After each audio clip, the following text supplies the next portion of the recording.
The following program is rated MA and may contain themes that may not be appropriate for all viewers. Viewer discretion is advised.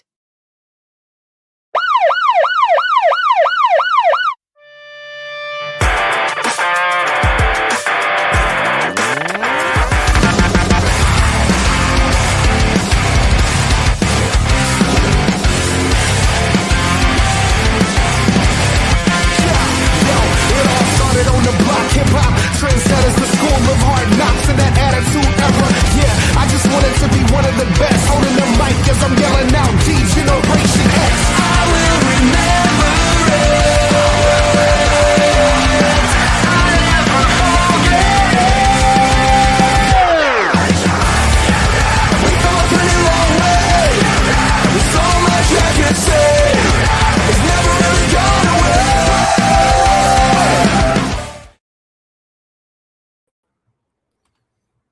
Fresh off of a night of champions, we are coming to you with Monday Night Raw right here in our hometown, but they are coming to us from New Jersey. I'm looking at the site of what was WrestleMania 4 in our skyline as well. Yes, they are coming to us from Atlantic City, New Jersey, fresh off of a very, very surprising Night of Champions. Yeah, the biggest surprise of all, of course, Sami Zayn is our new WWE champion. And yes. I am so happy for him. You and me both. I know there's a lot of non-believers out there. I just hope that this isn't sort of a consolation and a token run for Sami.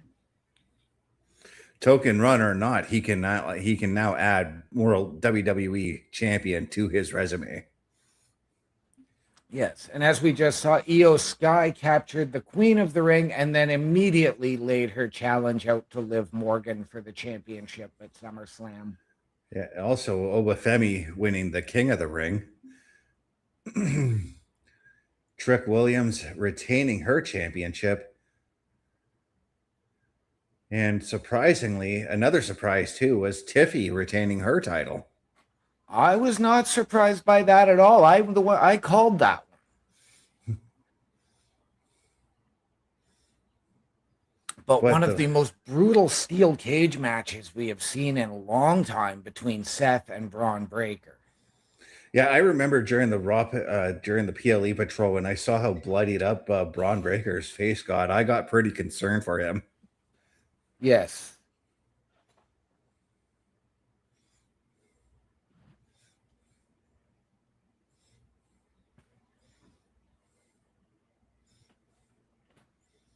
But the story these three men, Cody, Gunther, and Sami told, it might rank up there with my most favorite triple threat match. Yeah, this was a fantastic match. Because the one thing I always look for in triple threat matches is what are they going to do different than what other triple threat matches are doing? Sure, they did a lot of the same thing, taking out the one guy so that you can have a one-on-one fight. Yeah. But they made that moment like make sense in the ring. But you know what? They also had points where both Sami was out for a while and Cody was out for a little while. Mm-hmm. And then you would see the both of them down and Gunther being like, okay, which one of them do I want to beat up? Yeah. But this, as we're looking at the Obafemi Jey Uso matchup here, this one also kind of surprised me too, because there was just a small part of me that it was expecting Oba to just dominate Jey, but I'm actually very glad that Jey did get offense in the matchup. This was perhaps Oba's best main roster match. He was actually had to put in the work. This wasn't just his, 6 or 7 minute or even a 2-minute squash match. This was Oba had to put in the work. And full credit to Jey. Yes, I had Jey picked to win. But, congratulations to Oba, but I don't think there was a right winner or a wrong winner for this match. Yeah, and here's the thing with Obafemi's what he had said afterwards. I like that he left it open. So we don't know who he is going to challenge, whether it will be Sami or Roman Reigns or whomever the champions will be come SummerSlam. Right? But I think we might get our answer right about now. I was just going to say, we might find out now because the ruler is making his way to the ring. And yeah, can't wait to see what our king of the ring has to say.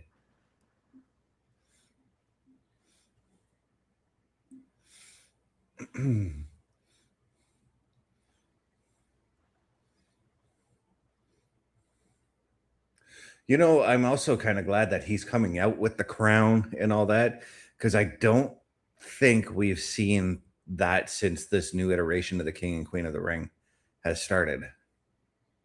We saw Nia Jax do it. We've seen Xavier Woods come out, but Xavier Woods actually had the full throne in the cape. Mm-hmm. But yeah, over the last couple of years, I don't think Cody came out with the crown last year. I want Oba to come out with the crown for like a few weeks before finally making his decision. Yeah, but you know what? We've got to get the build because we are less than 5 weeks from SummerSlam. Yeah, but we still have like another 2 or 3 till Saturday night's main event. So you can still do that.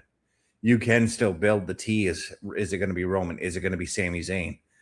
Either one of those two. And then by the time you make that decision, you already have that built, the feud already starting to build. Yeah. But no, I think we need to get a decision, if not tonight, then on Friday. I don't like when they leave it to the last minute. I mean, that's why we got Io versus Liv.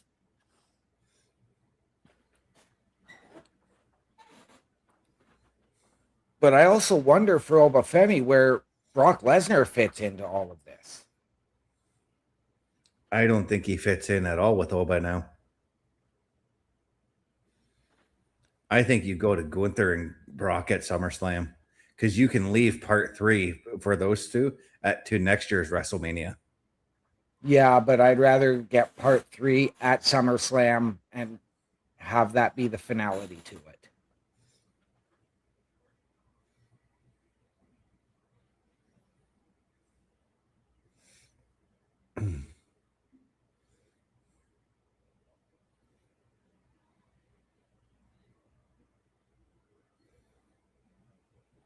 As Oba does have the microphone alongside the crown in his hand, and Danhausen's in the audience.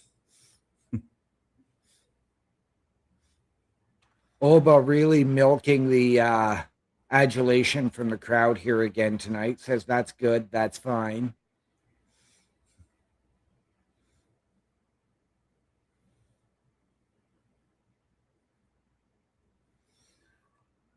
And he's saying that is a reaction, a reception befitting of a ruler, referring to himself, of course. But now you have to give me a reception befitting of a king.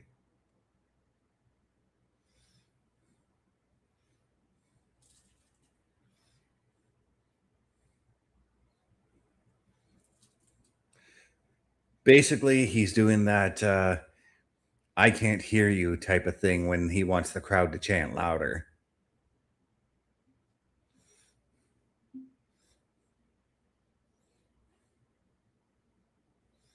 And that crowd is going nuts for him.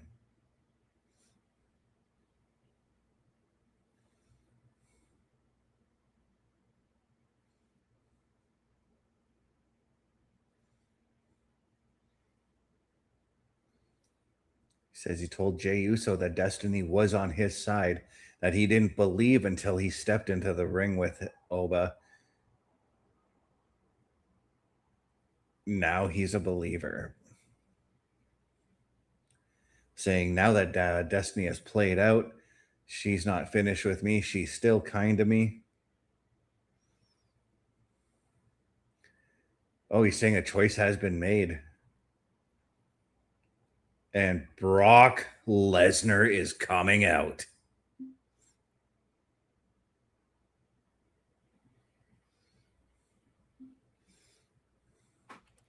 I asked, where does Brock Lesnar fit into all of this? And Paul Heyman is back.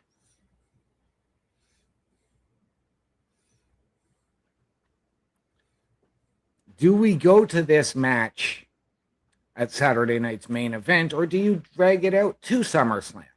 Do you maybe have Alba challenge for a title at Saturday night's main event to go to this match at SummerSlam?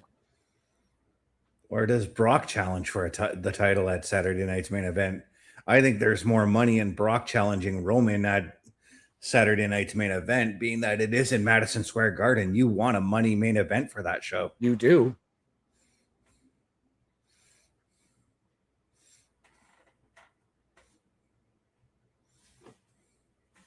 And we do know that Roman is in the building tonight.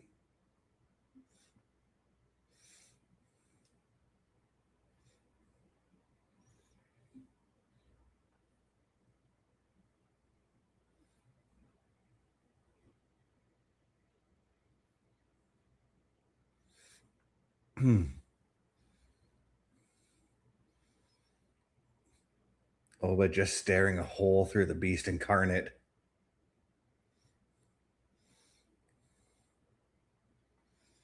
Stalking Brock as Brock is circling the ring like a shark circles its prey.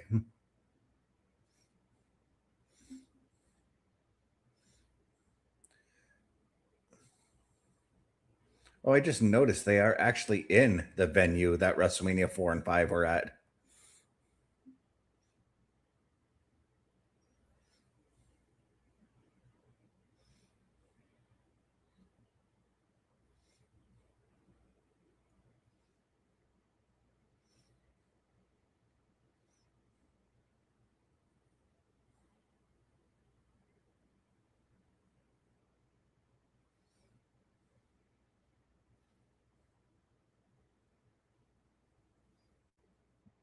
Oh, now Brock's got the microphone.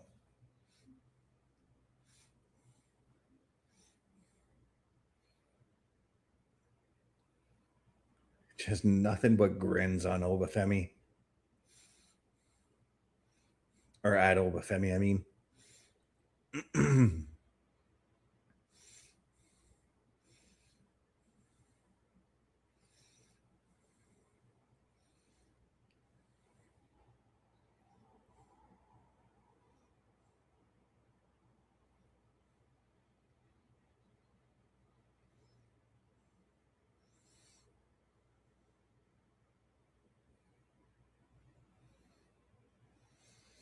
Brock saying he hasn't watched the show. Everybody knows that he doesn't watch the show, but he's saying that it was a hell of a feat for Obafemi to win the King of the Ring.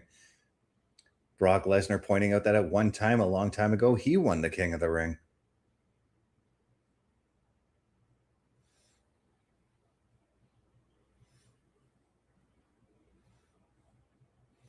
Saying that he would like to help out Obafemi with his decision.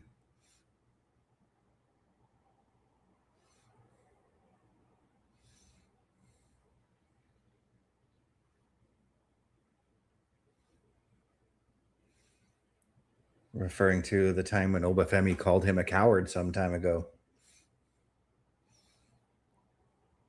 Yeah, I'm just not going to repeat there what Brock Lesnar had claimed Oba called him.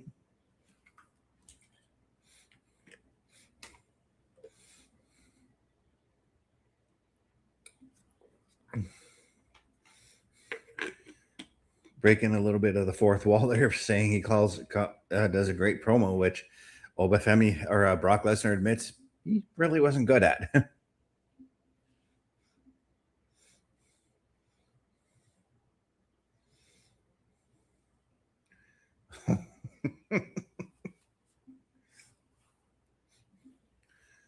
Brock Lesnar went low with the low blow and the F5. Yes, he did. He said, those who talk smack get hit. But I'm paraphrasing.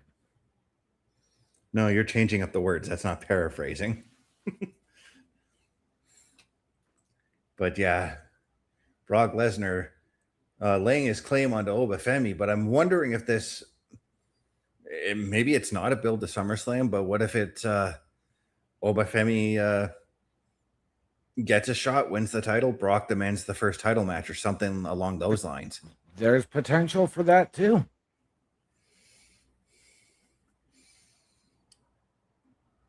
Oh, no, Oba with the stick again. Yep, Oba back.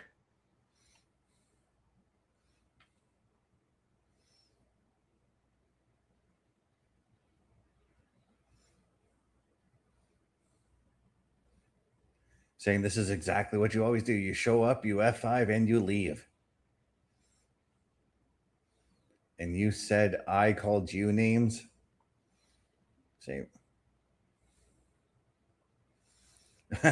saying you're still in front of me and you are still a B word.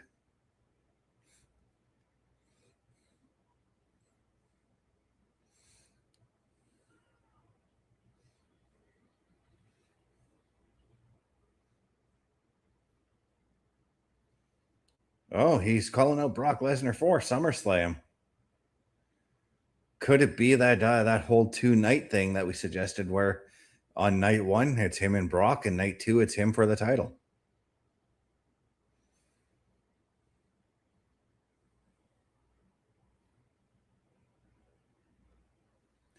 Hell in a Cell. Wow. Wow. Oh, yes. Wow is correct. And, you know, I was thinking about this the other day.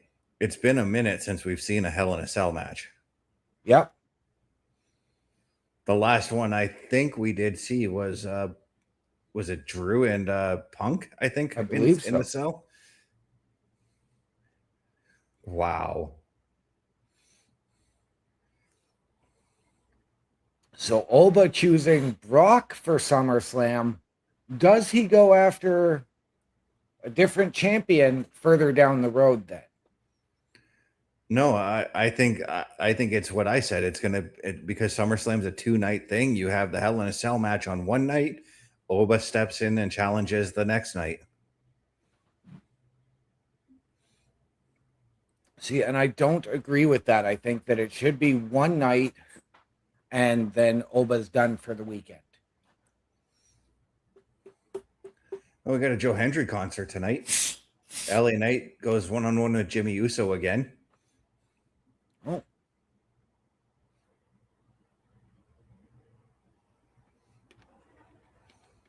And Roman Reigns will be showing up tonight. But we're going to take our first commercial break, guys. A Turnbuckle affiliation program is looking for more people.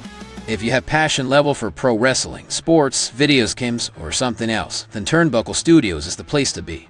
If you have ever wanted to pursue content creation and want to join our team, then we would love to have you. Check out turnbucklestudios.org or contact us by email today, because your future is now, and we want you to tap in.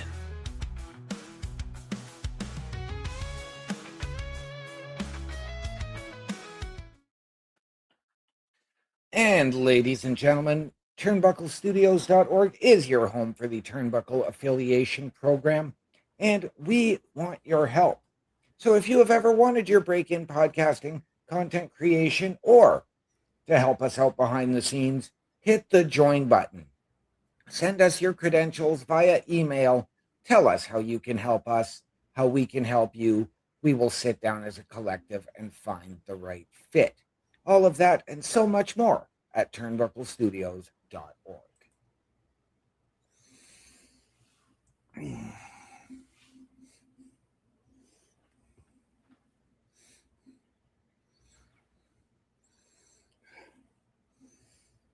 Man, SummerSlam just got better with now we got 2 official matches announced with Liv Morgan and Io Sky for the women's world championship. Now Yep. Oba Femi and Brock Lesnar inside Hell in a Cell. Yep. And I have to wonder now if this is where that man on our screen in the ad, CM Punk, comes back to get his rematch for the championship.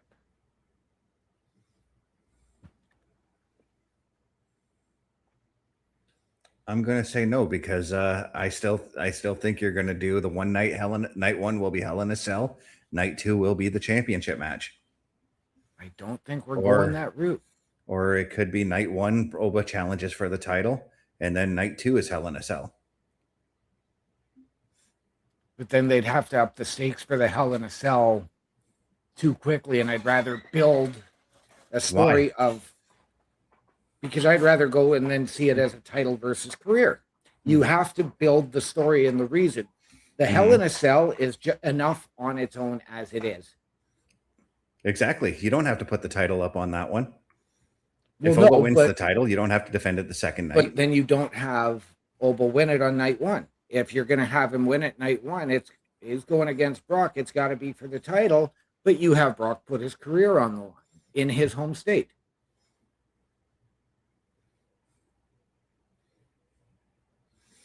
But there's also the rumor that Brock may not be retiring I know. at SummerSlam.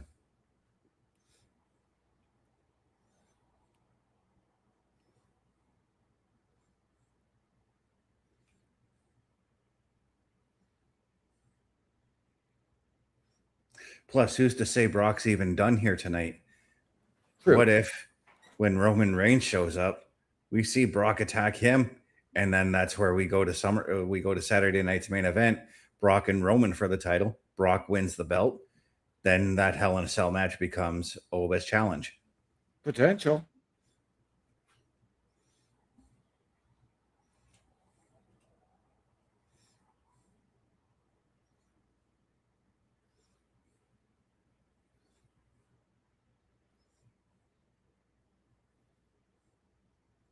I also feel like it's been forever since a Hell in a Cell match has been at SummerSlam. That was, again, I believe Drew and Punk, was it not? I thought that was at another show, but I could be wrong.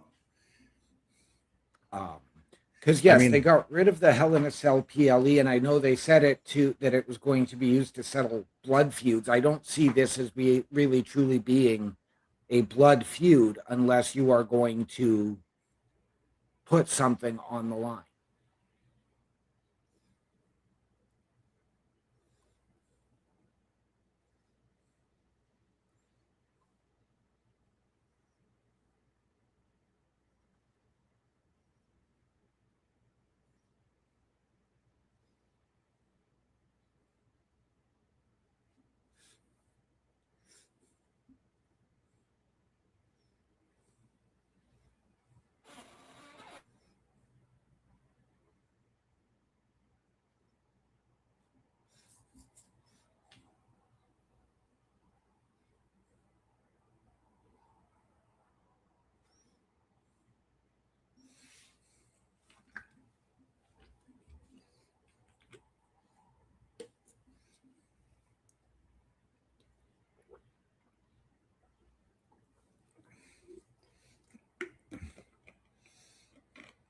Oh, Paul Heyman seems to be.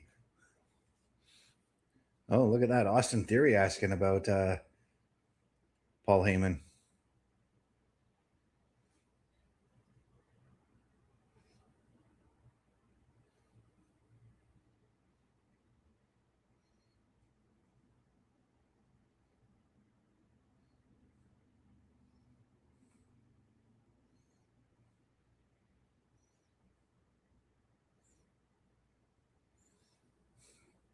What was that about? But now Pierce is talking with Oba Femi there.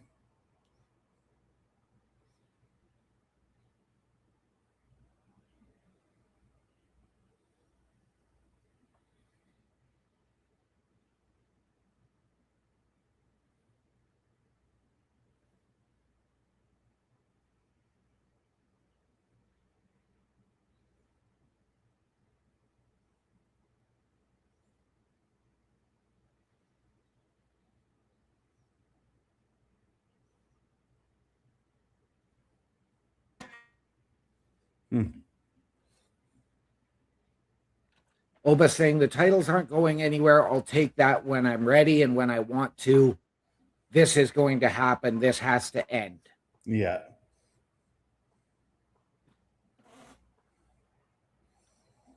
Still say he's, so right now it's potential that he's not going to challenge. Well, Adam Pearce did make it official, so I do believe that Oba is going to wait further down the road. And I mean, if I'm Oba Femi, maybe I win the Royal Rumble. I've got that King of the Ring title shot and a Royal Rumble championship, so I can take both titles at WrestleMania. Might as well give him money in the bank too, so he can go down to NXT and cash in and win back the NXT title. If he's going to do that, he's got to go over and beat Nick Nemeth in TNA for. He's going to be the next belt collector. Yeah. He'll go down to AAA and challenge Dom for the Mega Championship too. Yep.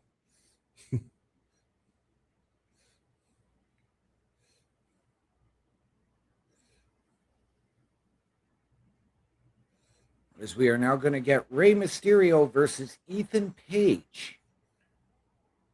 Take my money, because this is going to be a hell of a match. It is.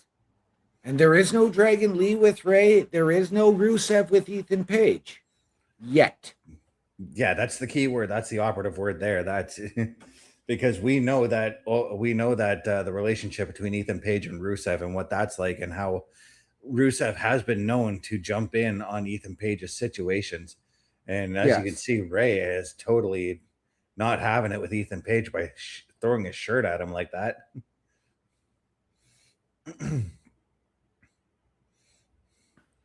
We talk about Rey in this matchup here. Rey's got a lot on his plate too, as he's looking to bring a former world champion to AAA this Saturday. Yes. As we all know, he is the general manager down there, so he's got a lot on his plate with AAA and WWE at this moment. Yes, he does. And I mean, across all brands of WWE.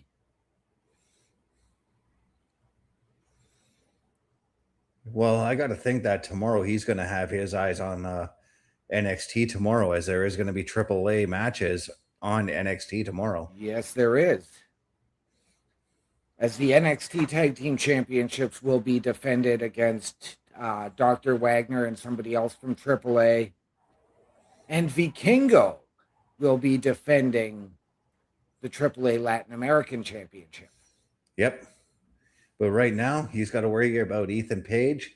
And as we've been pointing out, this has to have some kind of Intercontinental title implications, because we mentioned Dragon Lee, we mentioned Rusev, but Penta tends to get involved in this situation a lot too. Yes, he does. And I know he's, preparing for a match against JD a little later on tonight, but you've got to put Chad Gable into this conversation as well. Yeah, and you know how I've been saying that JD is going to get involved? That match with Penta is going to be proof right there that he's going to get into this situation. Because it's the way it looks is it's everybody who was involved in that 6-man ladder match. Except for Javon Evans. Javon's been getting involved in it too, though. Not so much of late. He's been a little more focused on King of the Ring, so... Yeah, but now that the tournament's over, he can turn his attention back to that title. He can.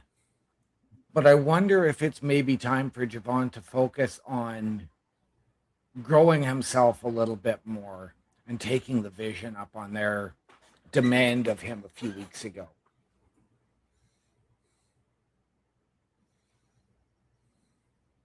Oh.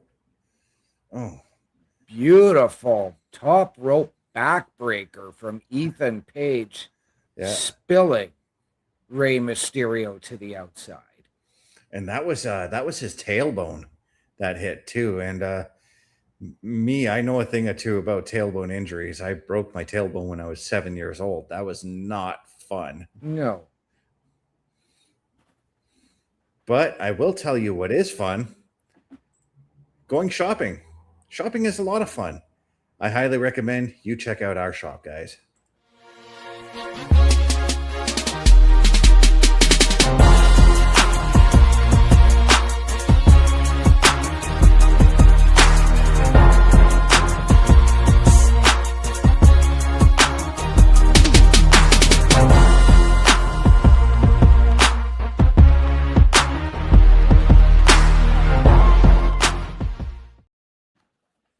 Once again, ladies and gentlemen, turnbucklestudios.org is your home for the Turnbuckle Affiliation Program. And we want you to check out our shop. It is powered by redbubble.com, so it is 100% safe and secure. Support your favorite shows and your favorite podcasters. Wear what we wear. All of the proceeds come back into our studios to bring you a better experience. And on top of that, when you make a purchase, give us a shout out. Tag us on the socials. We will give you a live shout out during one of our many weekly programs. All of that and more, turnbucklestudios.org.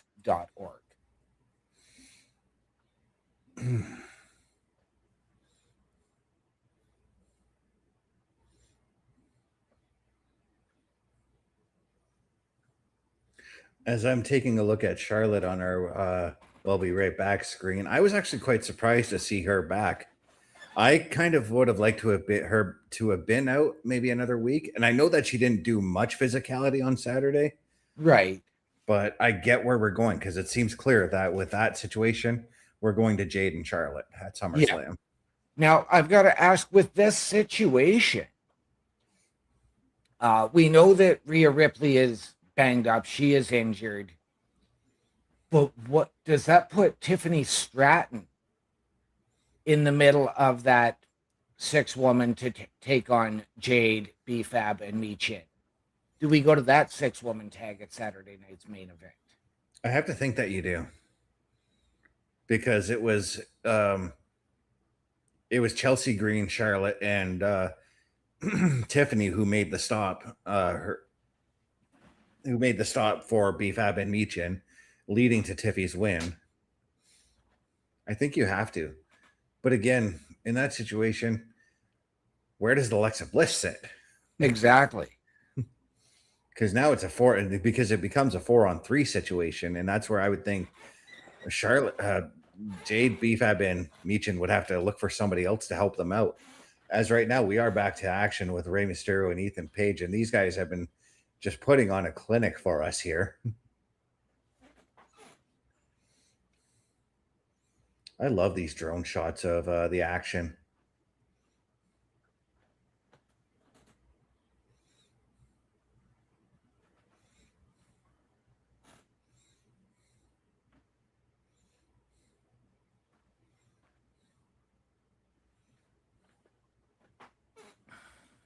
You mentioned six-man tag, and it kind of got me thinking, because we got Ray, Penta, and Chad Gable, or Ray Dragon Lee and Chad Gable seemingly teaming up. Yeah.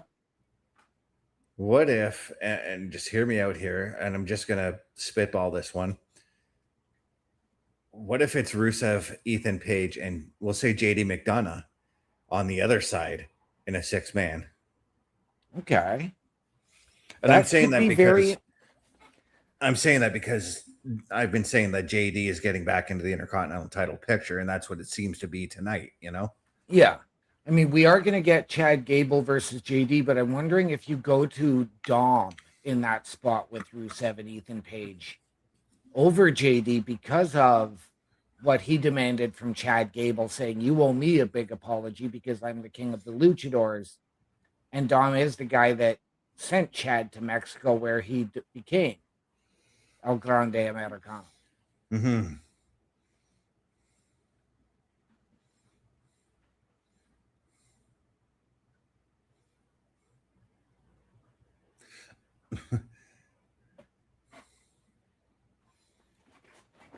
I wonder if Dom is going to attempt to recruit Chad Gable to help him out against El Grande Americano down in AAA, because we know El Grande Americano still has to get his championship match after winning the Rey de Reinas tournament.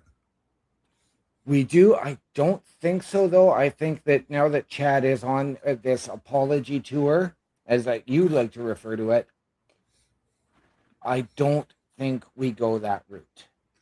I know, but I'm saying, like, Dom tries to recruit, but Chad says, no, I'm not doing it.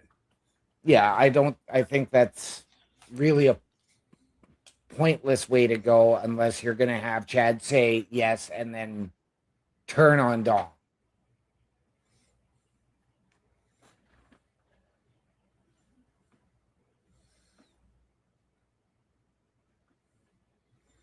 Ethan Page seeming to have an answer for a lot of Ray's offense tonight.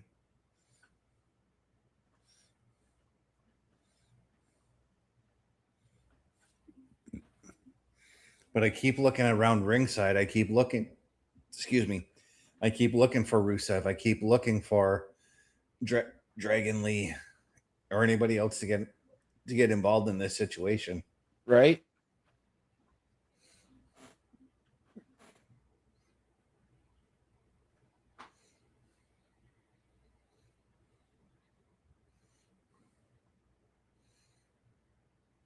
I do think that this is going to end like straight up one-on-one, and then the stuff, the shenanigans Yeah, I happen think after that's the where match. we're going to, the way this is building up.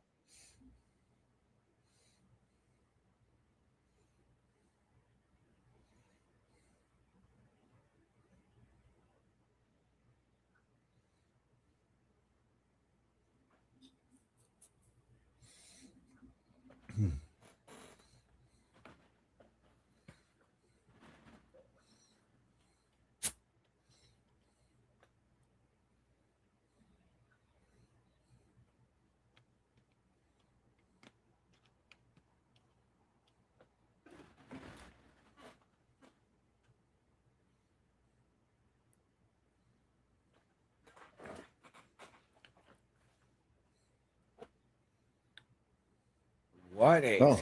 hurricanrana from the top rope by Ray. I was going to say Ethan Page didn't have an answer for that one.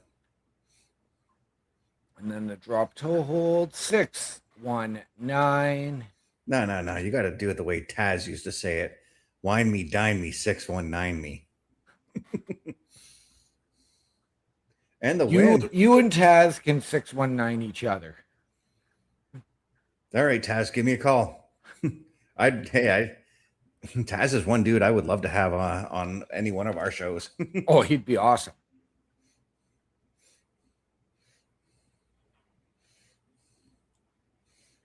But Ray taking the win.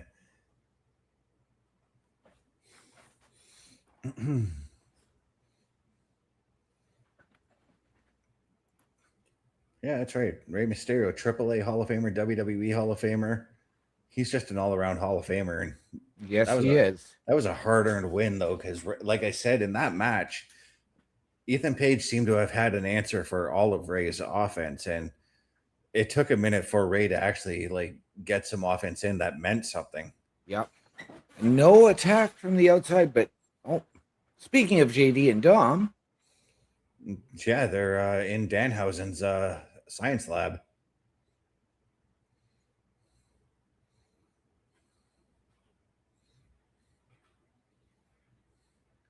Well, I see that JD wasn't completely affected by the shock that he got last week.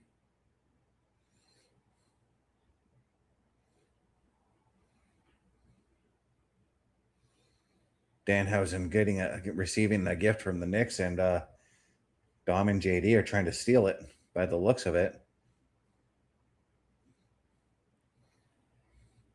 And there's LA Knight preparing for his match with Jimmy Uso later. I wonder what kind of ramifications are going to be available for this forthcoming matchup.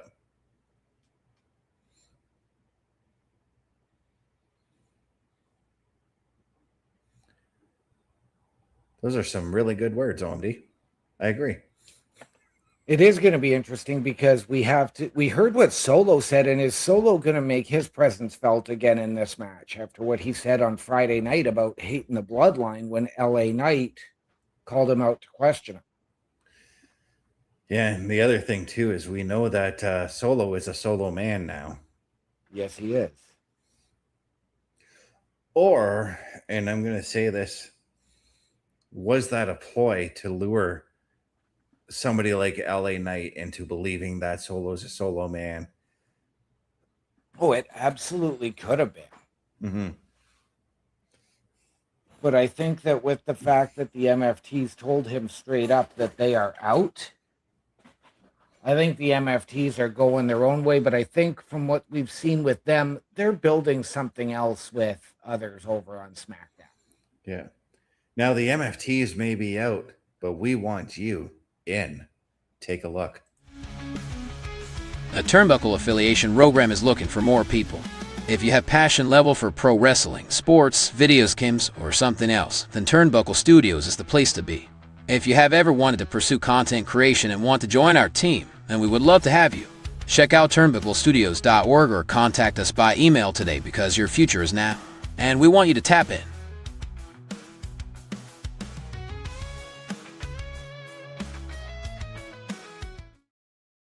Once again, ladies and gentlemen, turnbucklestudios.org is your home for the Turnbuckle Affiliation Program.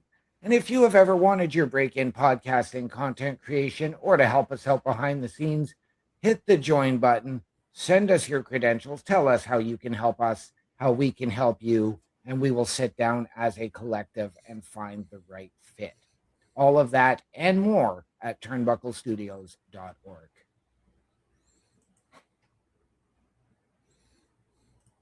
Feels weird watching Raw at 6:41 p.m. Right. on a Monday. And I should say a live Raw because I have, watched Raw, past Raws in the afternoon, but Right. it feels weird watching it at this time, but yeah. I don't mind Then it, to be again. honest. Then again, we used to get Raw Saturdays at 11 o'clock in the morning. So, Yep. And I mean, at one time we got them Mondays at midnight. yeah, and that was mostly when like if a Toronto Maple Leafs game was on or something like that. But when we first got Raw up here in Canada, it actually aired at Wednesdays at 4 p.m. on TSN. Yeah.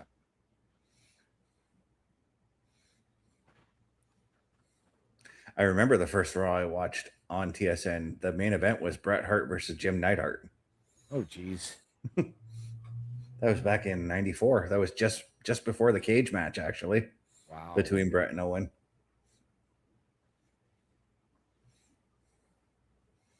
But we're looking at promotional video for Fanatics Fest. I want to go to this event. Right? With Saturday night's main event, a part of Fanatics Fest on Saturday, July 18th. Oh, Joe Hendry concert. This is where I got to turn my TV up because when Joe Hendry's on my screen, I am a happy man. I do have to wonder though if the Vision get involved in this situation because Joe absolutely. Hendry did cost them the tag team titles. He did. And I would have to think they do because Joe Hendry looks like he's ready to wrestle. And we heard Theory tell Paul Heyman, I've got a match tonight. And how did I not know you were here?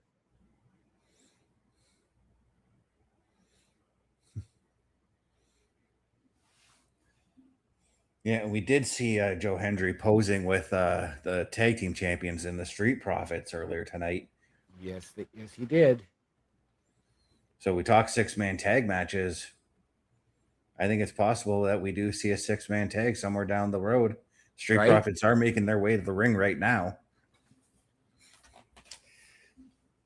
And that's where I think maybe Bronson Reed does come back. Yeah, I was really surprised we didn't get him at Night of Champions, but again, maybe you save him for SummerSlam.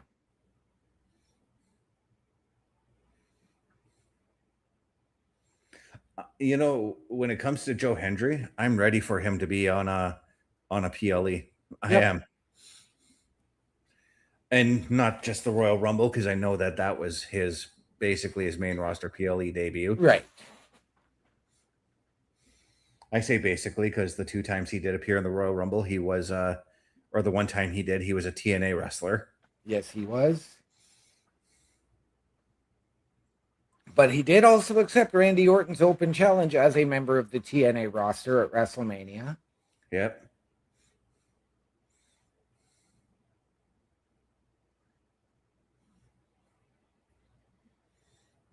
But we are looking at last Monday when Joe Hendry assisted the Street Profits in winning the tag titles, as did Seth Rollins, to be honest. Yes.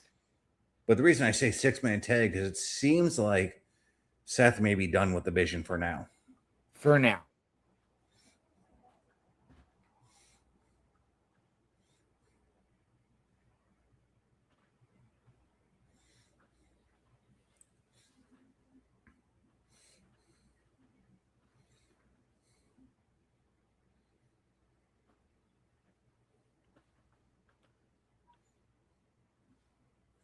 Man, this crowd is hyped for the Street Profits and Joe Hendry. They're a little more hyped now than they were earlier in the show, so.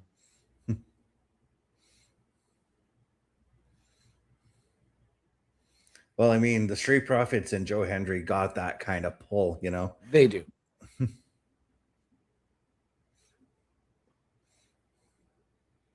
And Montez Ford has the mic.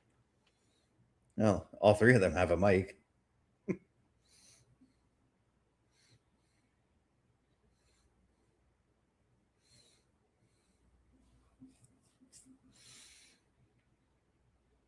Montez saying that he's overwhelmed by the support from the fans that they got last week, and that he did not expect the type of love that they are getting, and the crowd is now chanting, "You deserve it." Rightfully so. Rightfully so. This is one of the few moments where I will let that chant slide.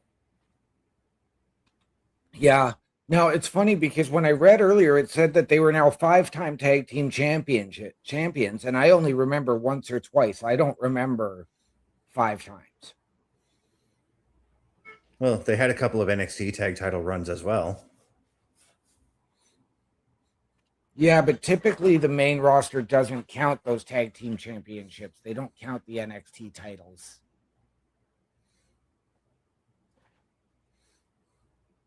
They really should, though.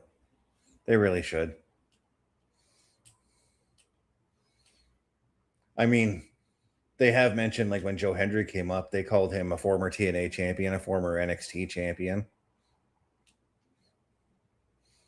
Yeah, but notice that's the reason why Charlotte is only a 14-time world champion, because they took away her 2 NXT championship reigns from that.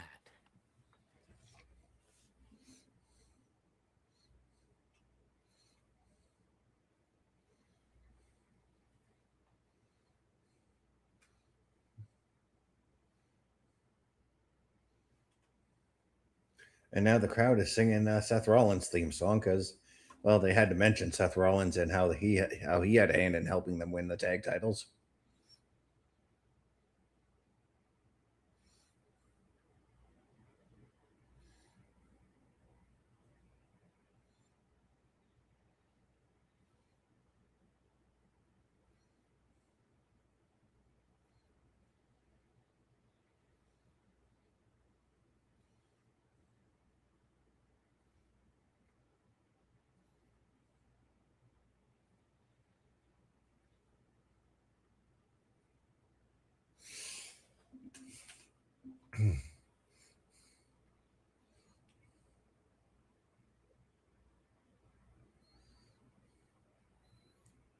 They are going way too fast for me to repeat what they're saying on the chat. And now Joe Hendry's breaking into song.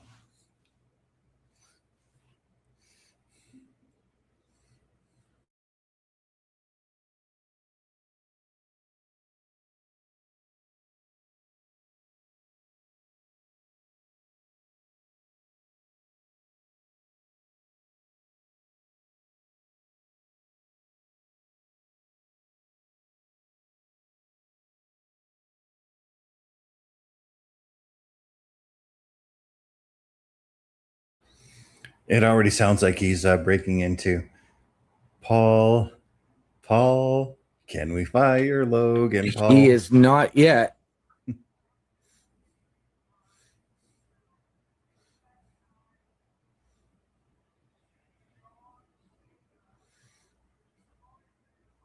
Austin Theory cries himself to sleep. Since John Cena destroyed him on the mic. Of course, Austin Theory has to come out and ruin the moment.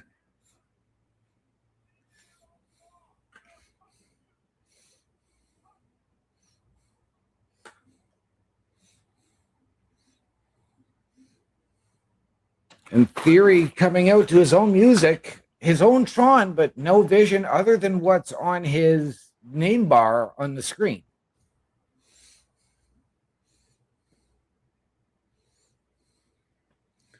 Well, if you're Braun Breaker after the hell you went through in that cage match, would you want to be showing up on Monday night?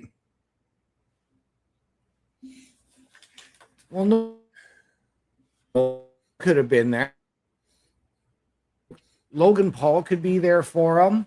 Mm-hmm. But you're not getting any of that. This is Theory on his own now. Like, yes, he's got the Vision crest on his back. We saw it on our screens, but it's not on his Tron. It's not on anything like that. Is this the end of the Vision?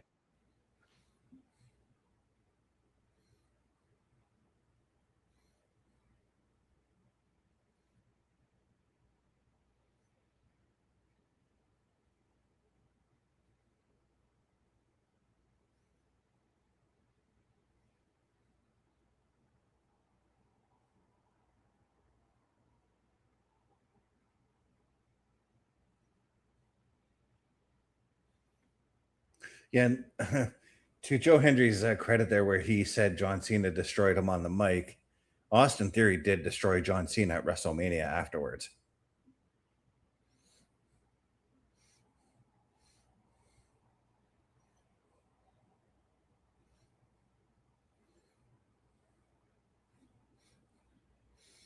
Joe Hendry demanding a match with Austin Theory right here, right now, and that's what we are going to get.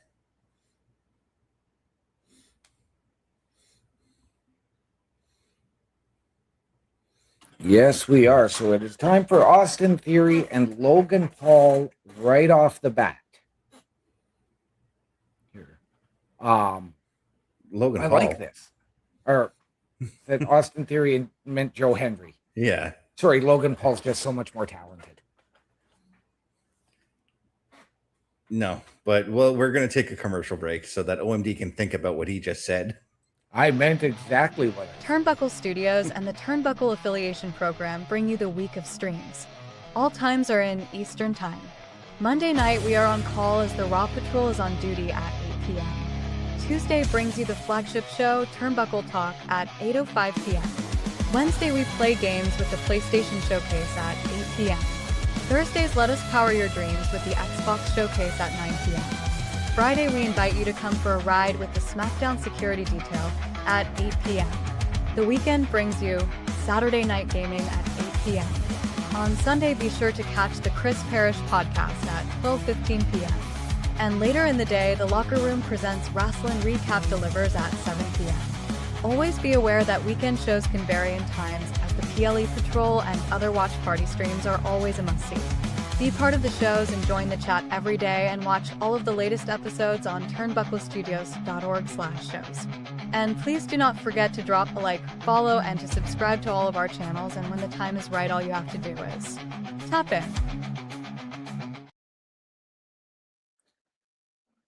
Once again, ladies and gentlemen, turnbucklestudios.org is your home for the Turnbuckle Affiliation Program, and there is something for you each and every night of the week. We want you to meet the team behind those shows. Mr. Best, myself, Bubba Duke, Chris Parrish, Logan Thompson, and Carl Carafel under the host section. Click on our individual links, get our socials, and watch our latest weekly live episodic programs. All of that and more, turnbucklestudios.org. Something for everyone. Turnbuckle Studios. Right?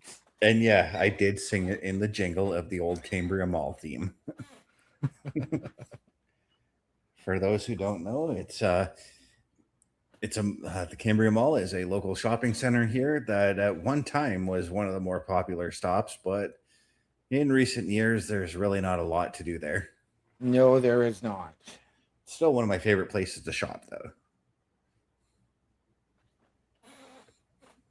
I think I go in there once a year. I live down the road, so I can go there like every day. So I know. Plus, like Dollar Tree is there. I have to go there for my Life Labs appointments. So, Yep. And if I need something from construction related, Canadian Tire's right there. So Yep. And they have a new dispensary there. Yep. It could be a one-stop shop for me for everything, because even groceries are there. But that's besides the point, because right now Austin Theory has taken out my man Joe Hendry here, and Yes, I need Joe Hendry to recoup right now. Well, this is Joe Hendry's first match back in a while after we assume was visa issues. We're not entirely sure. So we haven't seen Joe Hendry in quite some time until last week. So we haven't even seen him in ring, where Theory is a little more fresh and ready to compete.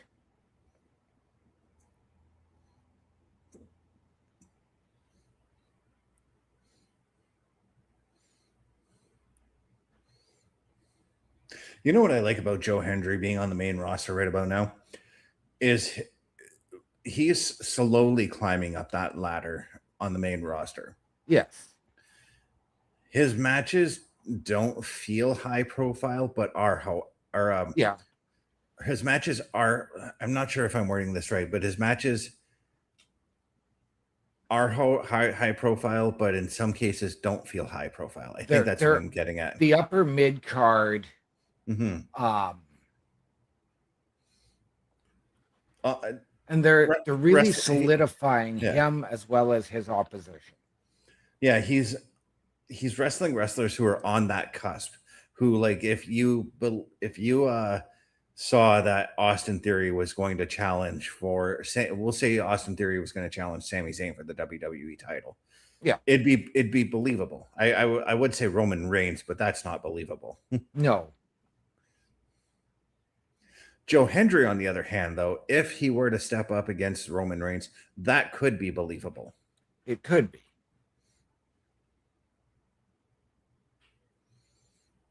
What I like too that we've been getting out of Joe Hendry is something I haven't seen since before his time in ROH. We're starting to see that a little bit of that mean streak that Joe Hendry once had. Yep. Like, he knows, like, when the comedy should come to an end and when it's time to be serious. Yes.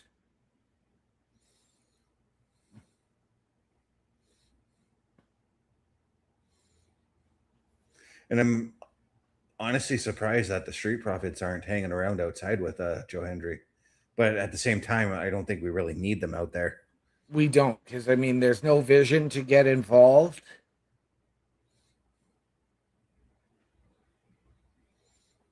So I don't think we need them.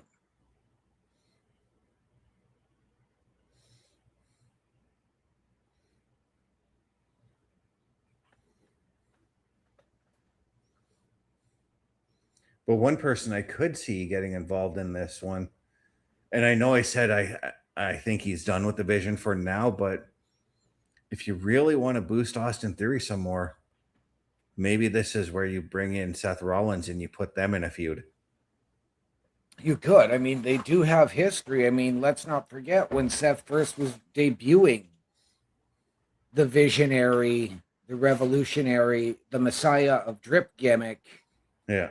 Theory was one of his first proteges, along with Buddy Matthews. And Joe Hendry's taking the win. That was pretty quick. It was, and that didn't even look like his standing ovation finish. No, but I kind of liked it. Yeah. Because I'm not going to lie. Like, as much as I do like Joe Hendry, I do like the standing ovation. It's not suited for a guy the size of Joe Hendry. No. If a guy like, say, the Big Show did it, yes. Right?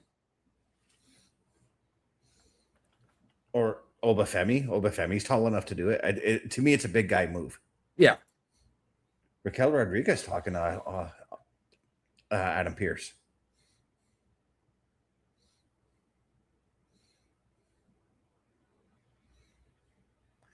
Oh, interesting.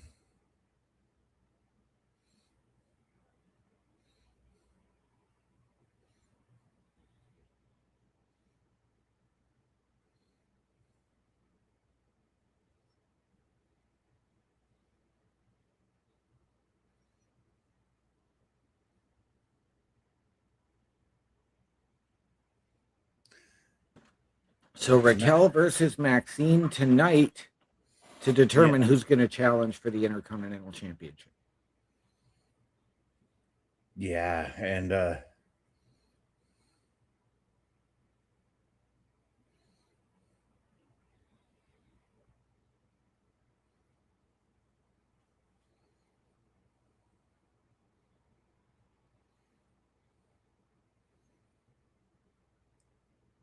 and here comes our queen of the ring.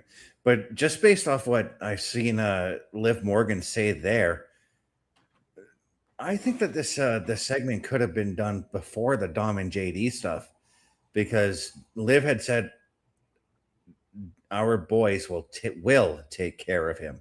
Raquel told her that the boys will take care of that. Yeah. So that it still should have been taped before the segment with JD and Dom coming in and stealing. It could have been, but remember, they took that picture to set a trap, so that's why.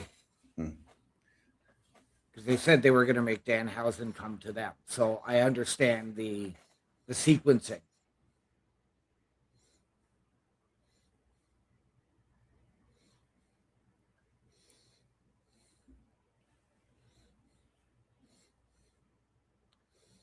Yeah.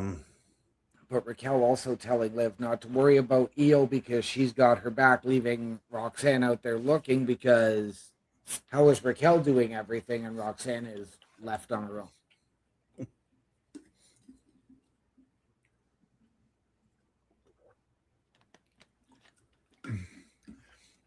I'm sure Raquel or Roxanne's going to get involved somehow, though.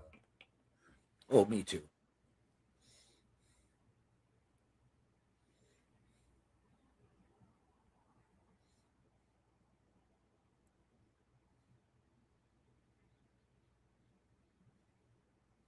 So we do have lots to discuss here for tonight as well. Do we hear from Bailey and Lyra over what happened last week? Yeah, that's a segment we still have yet to see.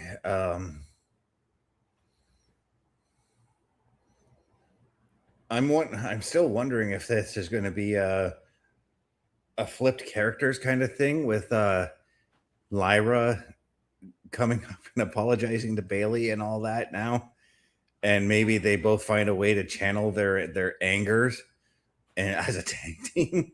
Right, and I see where you're coming from with that, but I don't think we go that route. I think we need this aggression out of Lyra. I think we need to actually put a shine and a focus on Lyra to get her back to where she should be.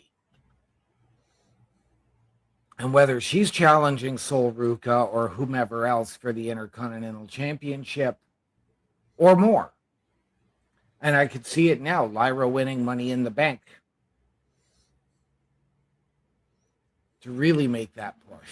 Mm-hmm. So, no, I don't think you go to that flip personality. I like the idea, but it's one of those things that we just saw with Bailey, so now you're just repeating a thing. No, you're not. You're continuing it. But now you've got both of them who have anger issues, and then they challenge their aggression. They channel their aggression to going after those tag belts, and then they finally do it. They find a way to channel that aggression, kind of like Festus. When you ring the bell, Festus wakes up and gets ticked off and beats everybody up in his way, with the exception of them not being slow after the bell rings again.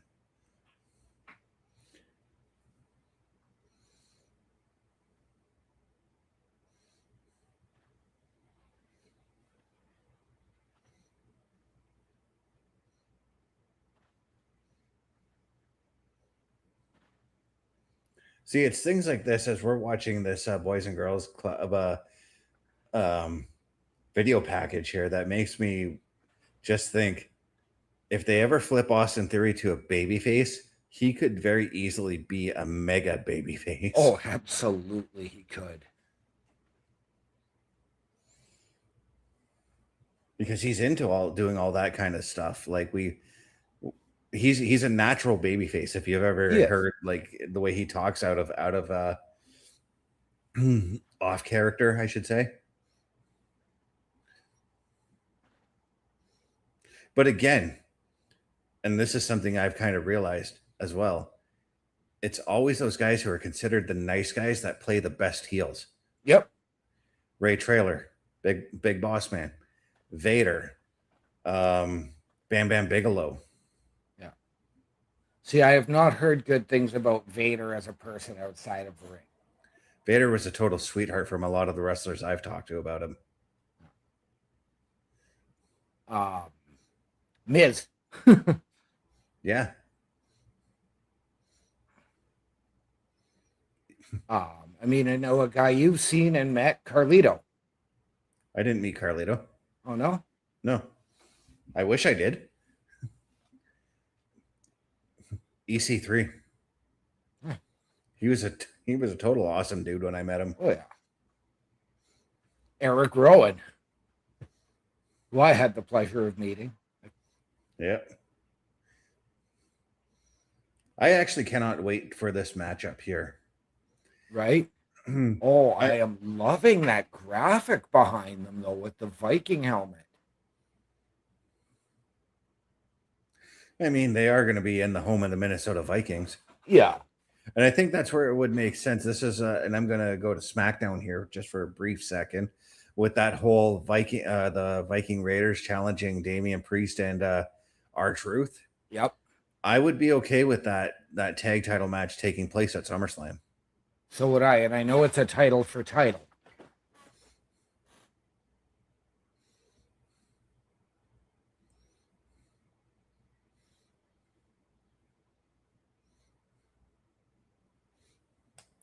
And the crowd just going insane for EO. And I know that a man who's not with us tonight, one Carl Carafel, not a fan of her work in the ring, but you got to admire just how genuine EO Sky feels about every win she's had, every loss that she's had. I actually feel like her heartbreak or her triumph when she wins a match. And I got to say, finally, somebody's putting on so one of them is putting on a crown.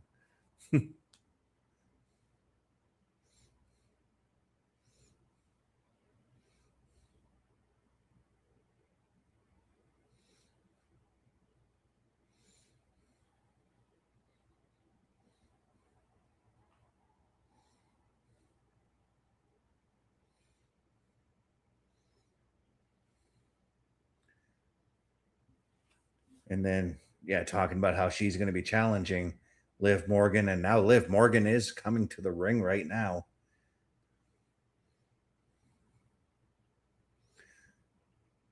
I'm still resting on the what if with this one. I'm still trying to figure out the what if for Liv Morgan if she were successful on Saturday night.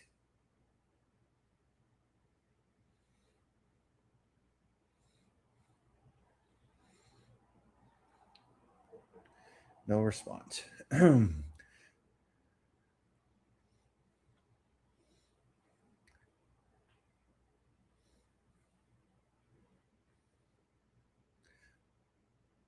Yeah, Liv asking if Io is proud of herself.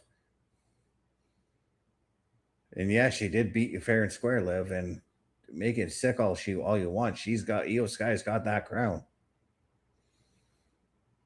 And she pins the blame on Danhausen.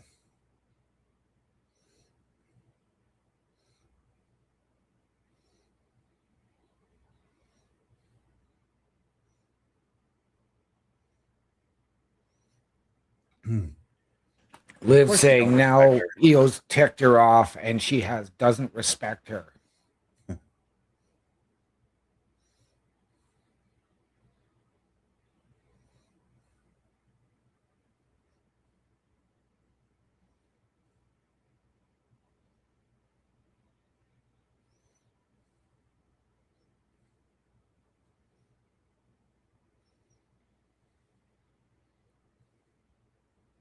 Yeah, no, she's mentioning Stephanie back here, and when was the last time we've seen her around?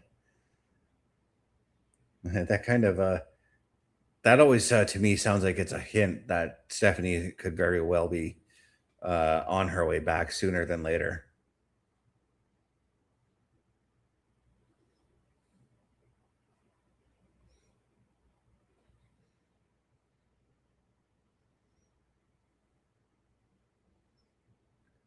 And she's looking to remain the greatest women's world champion of all time. Yes, but there is another name who I know it's fairly short, but potentially could be coming back to the ring within a few months, and that is Naomi.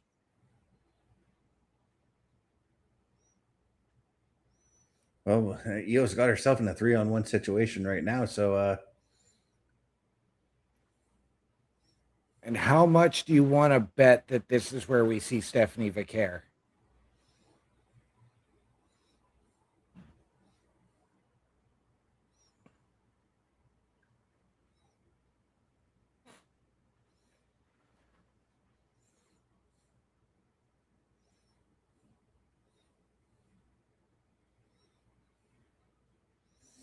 well, Io seems to be holding her own against the three of them, so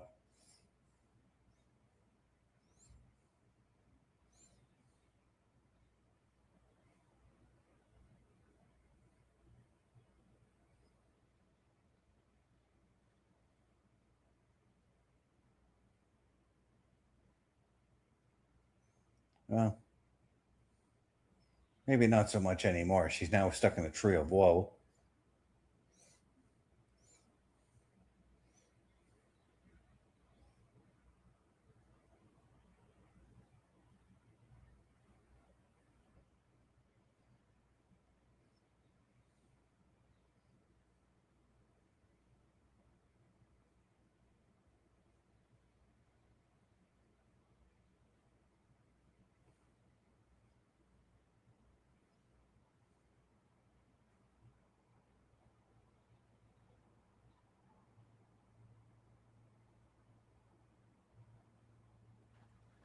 So the women of the Judgment Day laying waste to Io Sky. And right back to that half crab. As we saw, Io did was holding that knee during the beatdown. Yes, she was.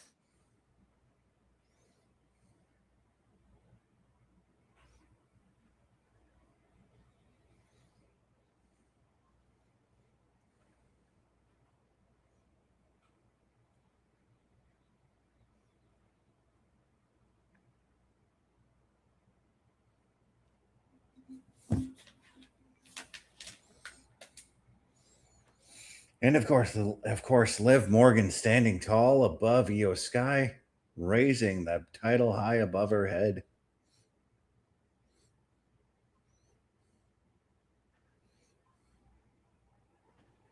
And then that cheap shot there to Io again.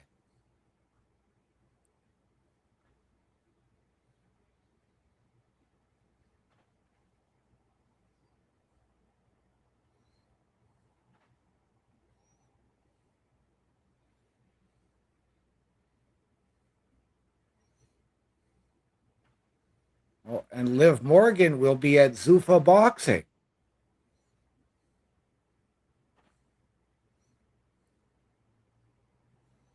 Yeah, Sunday, July 26th, Madison Square Garden at the theater.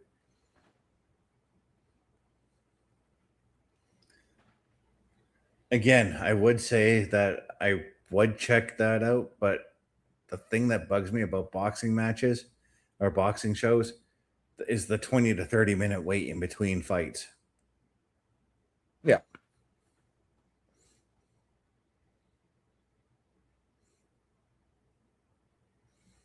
But coming up next, guys, LA Knight and Jimmy Uso will be going one-on-one.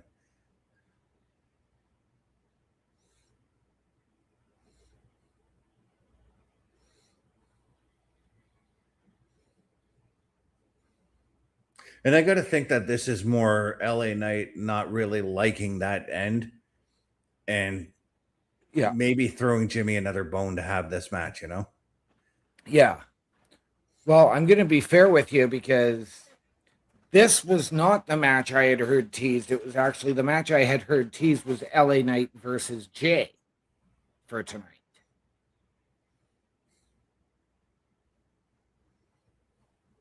And maybe there's still a way they switch to that, but we'll have to wait and see. Mm-hmm.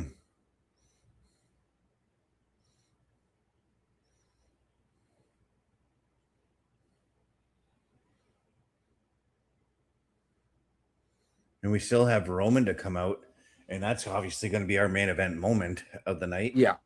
I got a feeling if I'm basing Roman off the way he has been, he's been showing a little bit of the heel Roman tendencies lately. I got to wonder if he's not too happy with Jay not picking up the win in the finals of the King of the Ring. Well, and I was going to ask that, like, do we hear him berate Jay? Do we see him now address the King of the Ring? But I don't think there's any need to do that. Or I'm going to put this one out there. Does he acknowledge our new undisputed champion?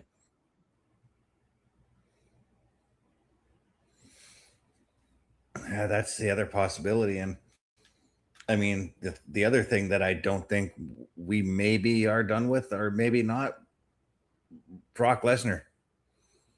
Yeah. You could, I mean, I think tonight we need to get a contender for Roman's title, because I do believe Roman will be defending the title at this coming Saturday night's main event.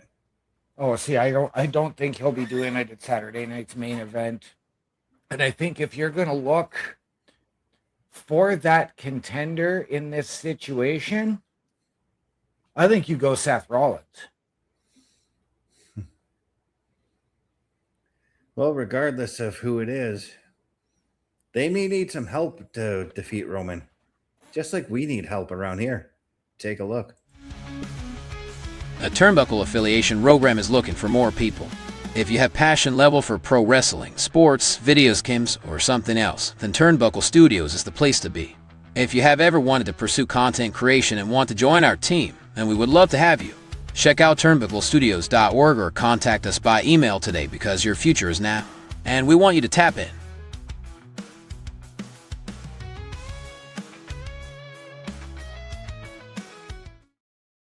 Once again, ladies and gentlemen, turnbucklestudios.org is your home for the Turnbuckle Affiliation Program.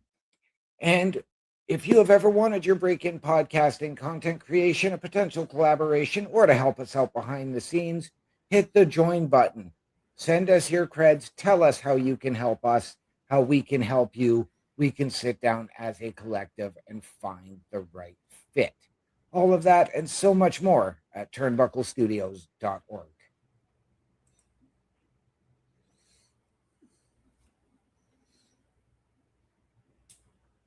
As I'm staring at a commercial break right now, and I thought it was a trailer for like a new movie until like I saw them getting into the car.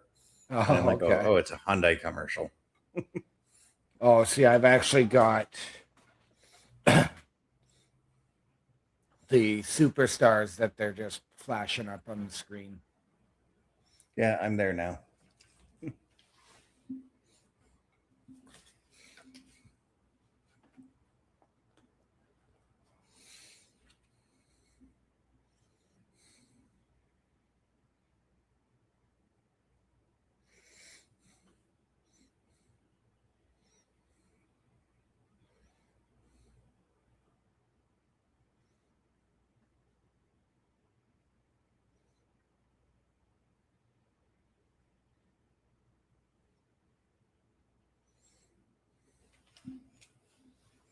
Well, I like how the last shot is of Jimmy and Jay, and well, Jimmy's about to make his way to the ring.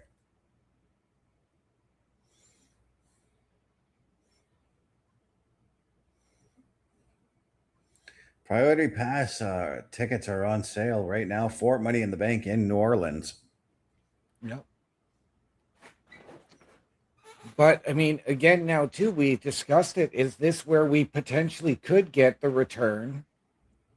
If you don't go to CM Punk, do you go back to, or do you, if you don't go to Seth Rollins, do you get CM Punk returning tonight? That's a money match for Madison Square Garden as well. You put Punk and Roman for the belt at that show? Yeah. Yeah, but Roman's not going to defend it at Saturday night's main event. They're building this for SummerSlam. I got to be honest with you. If LA Knight picks up the victory here again, would that not put him into a position to challenge Roman? I would think so, but Jay is out there with Jimmy. Yes, he is. And Jay at ringside on the headset. Is Jay there to keep an eye out for Solo?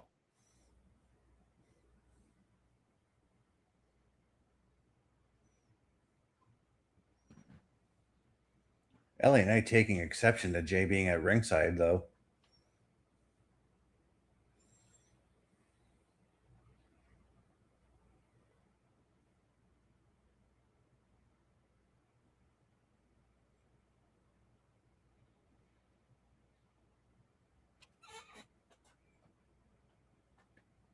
LA Knight saying, I see you sitting here. You just keep your ass there.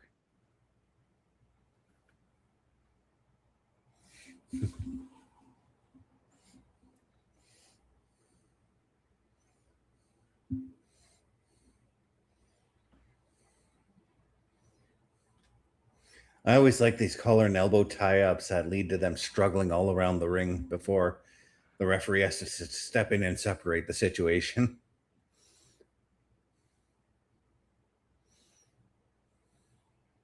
I prefer them when they lead to, the one guy pushing the other guy off, and it's the back and forth shoulder tackles with neither guy going down. Mm-hmm.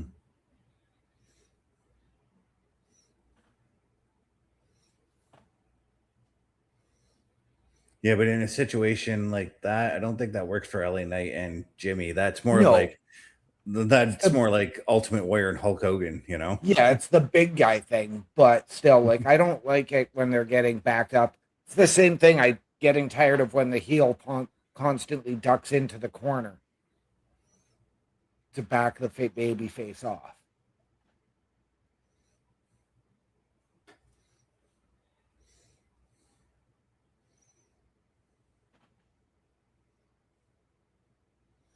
Kind of like those ringside shots that they just did, like the one that showed over Jimmy's shoulder. That's kind of like, it's almost like you're getting a view from the fans' perspective at ringside. At the same time, though, I don't think any fan sitting behind the cameraman would be too pleased that that cameraman is standing there because they want to see the match. Right?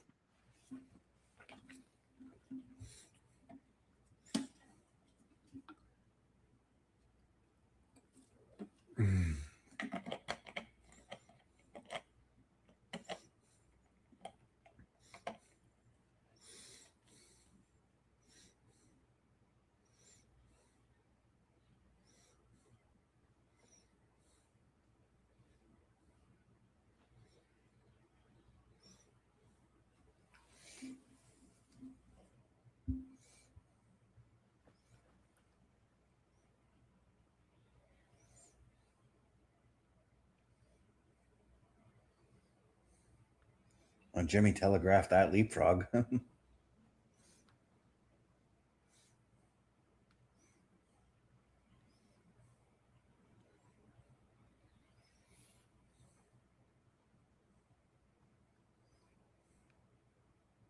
Again, though, these two guys have basically said, well, LA Knight said Jimmy is the only member of the of the bloodline who he respects. And Jimmy said he's the only member of the bloodline that respects LA Knight.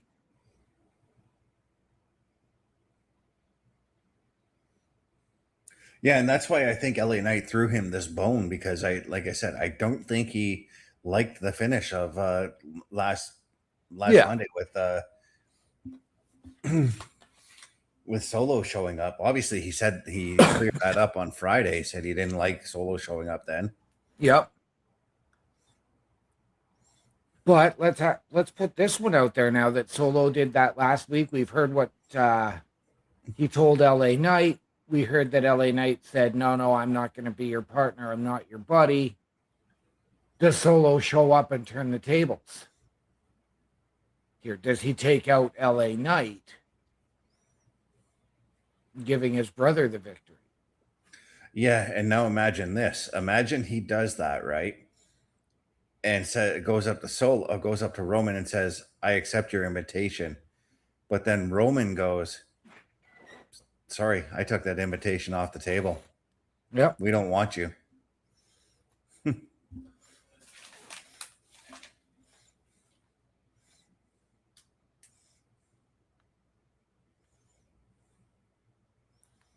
Because that would just further solidify Solo as this one-man army.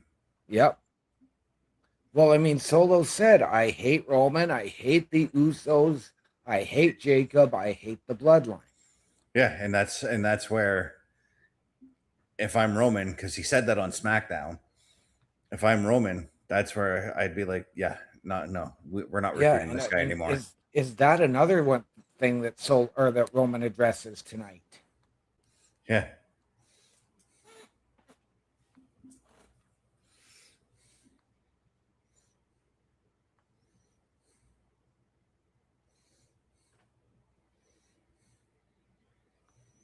Yeah, because that's the thing I'm thinking about too, is at Clash in Italy, when Roman had looked over at the MFT and told Jimmy, Jay, and Jacob, "We'll deal with them later." Yeah. I wonder if that's Roman at some point giving a title shot to Solo. Right? I wouldn't say giving. I mean, like Solo earning that title shot somehow. Yeah. Or is it, what if Jacob was actually, what if Jacob went over to recruit Solo, but ended up recruiting Tama and Talatonga? Right? Now, I'm not a big fan of like those like stables that have more than 4 people, but I am, unless you're going to something the size of what the NWO or the Bullet Club became. yeah, with spin-off factions within the faction. Yeah, because the NWO had like 25 guys at one time. So did the Bullet Club. So did the corporation, basically. Yeah. And then when they merged together with the corporate ministry, that was just, that was too much. At least in that merge, though, they kicked out a few corporation guys. Yeah.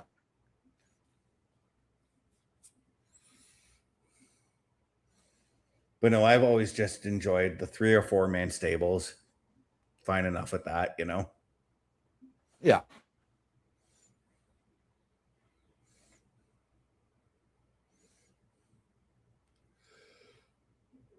Jay's still sitting there at ringside, rallying his brother. As he should be. I don't really need him to get involved in this matchup. No, me neither. And if he does, then I think we're going to go to a Jay and LA Knight match at Saturday night's main event. Yeah. Oh, Jay upstanding now. Are we going to get that typical spot, though, of one of these guys getting thrown into Jay while he's sitting at ringside? That's a spot I can do without. But I wouldn't be... One spot I don't mind when it comes to the commentator at ringside spot is the 2 guys fighting at ringside. The wrestler who's doing the commentary gets in the face of one of the wrestlers. Because then that makes sense instead of just having, like, say Jimmy and LA fighting at ringside. Jimmy gets knocked down, LA and Knight turns around and punches Jay. See, and that's for me, that's all in the same spot, so I can do without all of it.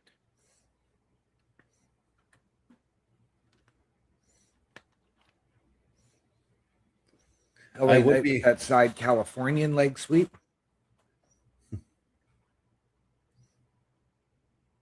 I would be okay with just LA or Jey Uso just rushing the ring after the match to take out LA, maybe. Yeah. See, I don't even think we need that, though. I think we've got more than enough. We get this. If Jay doesn't get involved, Jay doesn't get involved. And he's got his credibility almost completely back with LA Knight.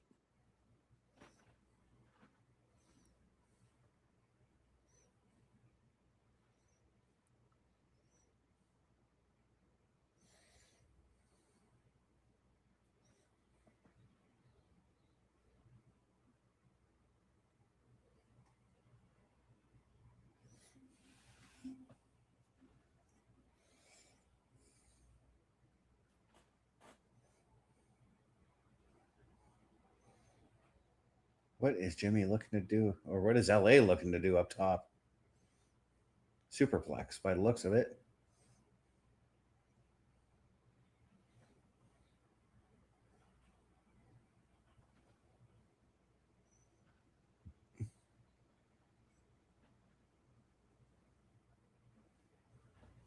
Jay getting right into this match, though. Yep.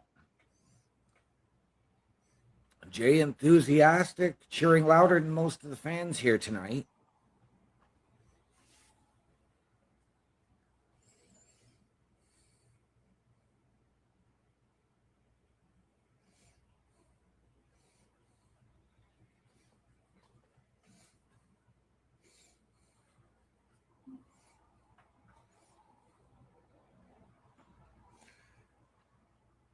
Oh, LA teasing it. That was okay. That was different. I like that. I like.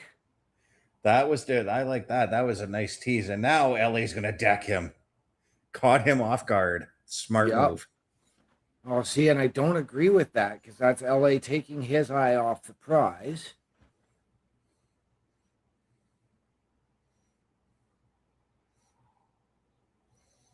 But Jay would have done the same thing if he didn't decide he was going to fix his chair. This is going to set up the DQ with Jay getting involved.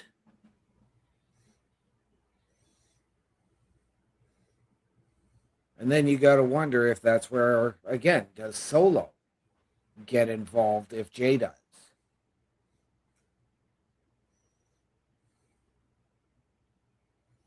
And I will put the blame on LA Knight for doing that. Because if he didn't antagonize Jay with that boot to the head, yep, LA would have won. Yep, and Jimmy Uso picks up the victory.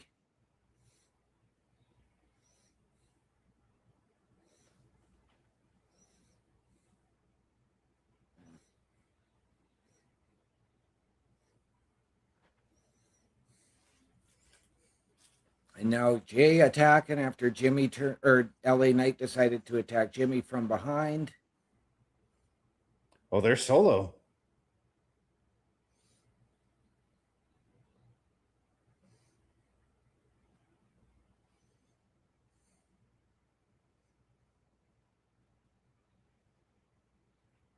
Now, is there going to be like some kind of an uneasy alliance between Solo and LA Knight? I think you got to go that route. And I have to wonder if you do that at Saturday night's main event. Yeah, because you can still hold the Jay-LA Knight match off till SummerSlam. You could. But I wonder if you go to Jay and LA at Saturday night's main event and build to the Usos tag match against LA and Solo at SummerSlam.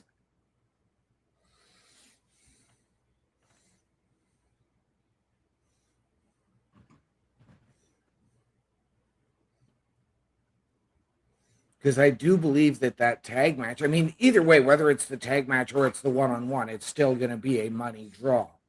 Mm-hmm. I just hope that it's not going to be that fourth match on the card.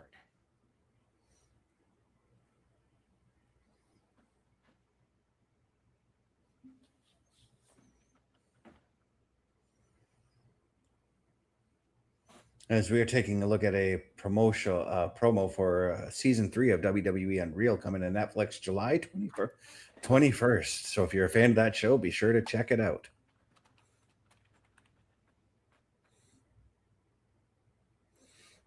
Just give me one moment, Mr. Best. I will be right back. Yeah.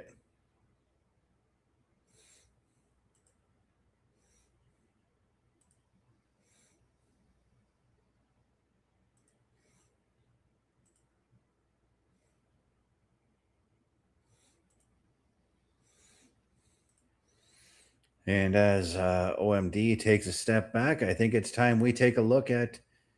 Oh, we're looking at the post show stuff.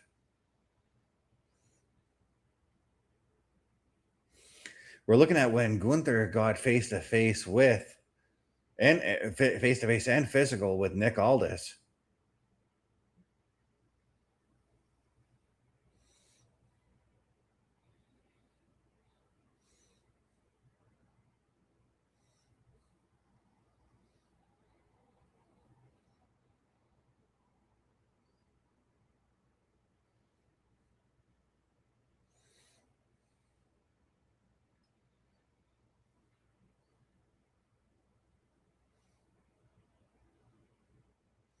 Nick Aldis has been placed on administrative leave pending further investigation. Both men have been suspended because of this situation. And we're looking at Chad Gable getting himself ready to take on JD McDonaugh a little later on. Penta just coming up and, giving him his blessing in this matchup. We're looking at a promo for SummerSlam. Sunday, August 1st, Sunday, August 2nd, 6 p.m. Eastern. There will be PLE patrols for that.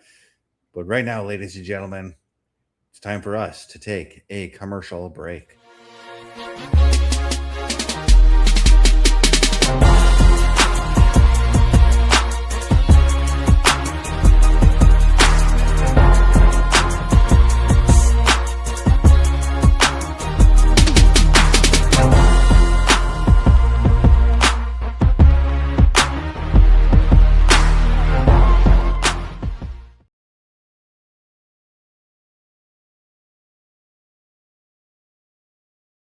That's right, ladies and gentlemen, boys and girls. I am Bubba Duke. I am back. But guess what? You want to check out all the latest and greatest merch for Turnbuckle Studios. That's right. You go to turnbucklestudios.org. Very top right corner. Click shop. Guess what? It's powered by Redbubble, which means it is the safest site for you to shop at. Everything's guaranteed. Good quality shirts like you see us wearing now. Just check it out. turnbucklestudios.org. What's going on, boys? Not much, Bubba. Good to have you here. Sorry, I'm a little late. Prior engagement. Yep. But I'm here now. Quick rundown. How is Monday Night Raw rolling along for us tonight? So did you get a chance to hear the shocking announcement that started off the show? No, bro. Brock Lesnar, Oba Femi, Hell in a Cell, SummerSlam. Yes. So does that... Sorry, go ahead. Oba then telling Adam Pearce the titles will be there. I will take that when I'm ready. This has to end. Okay, so we're not getting an announcement on what title until after this match. Yeah. Have we had the discussion? Who do we think he's going to challenge? If you had to pick somebody. I think there's more money in Oba versus Roman right now. That's kind of where I was thinking. But what are you thinking, OMD? Well, yeah, there's definitely going to be more money in Oba versus Roman. I'm glad we're going this route because I had heard another potential route to get to Brock and Oba at SummerSlam that actually had Brock challenging Sami Zayn for the title. And then you go Brock Oba for the belt. Yeah, I'm glad that's not happening, but I could also still see that Hell in a Cell possibly being for the title, because I do think we could still get Brock and Roman for the title at Saturday night's main event, and Brock successfully takes the title then to Oba and Brock for the title inside Hell in a Cell at SummerSlam. Yeah. Great idea. Good concept. I just don't see it happening. Based on the fact that Roman Reigns is bigger than a Saturday night's main event to defend a title. Yeah, but the show is at Madison Square Garden. You want your money main events for that arena. Speaking of the bloodline, the Usos walking through the door, looking mad.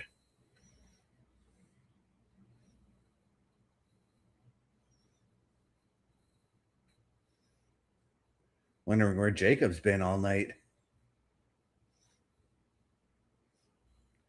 Jacob reiterating that he's only taking orders from the OTC, doesn't take orders from the Usos.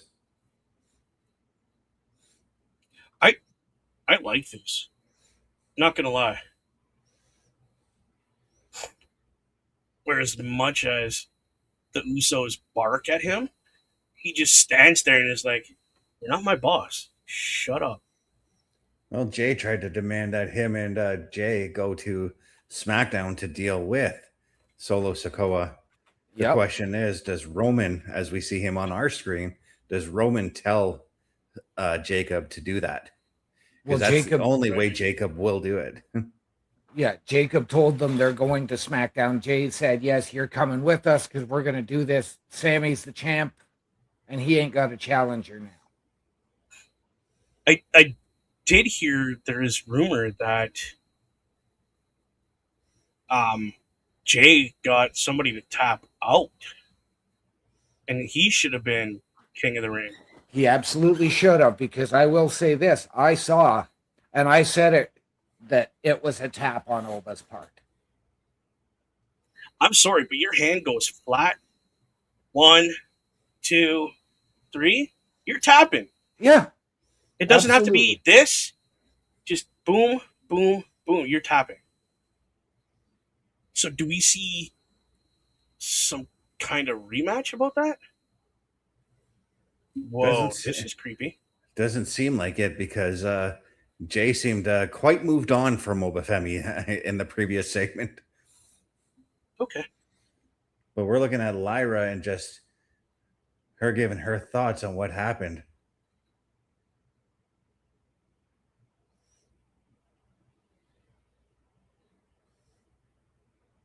Wow. Oh, she just slammed Bailey to the mat. Yeah, saying she's not proud of what she did, but she's not losing any sleep over it either. She's basically saying she's done being Bailey's caretaker.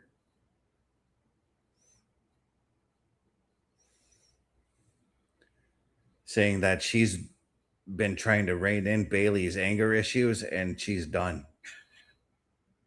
Wow. Okay. Also saying she's put her own personal success on the back burner because she wanted to bring Bailey to the top with her.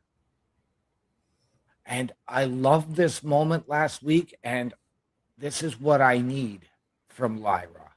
And I'm loving that new darker look from her already. Oh, what a look. Yeah, Maxine Dupree getting ready for her match against Raquel Rodriguez, the winner getting the number one contendership to the women's Intercontinental title. But now we're getting some words here.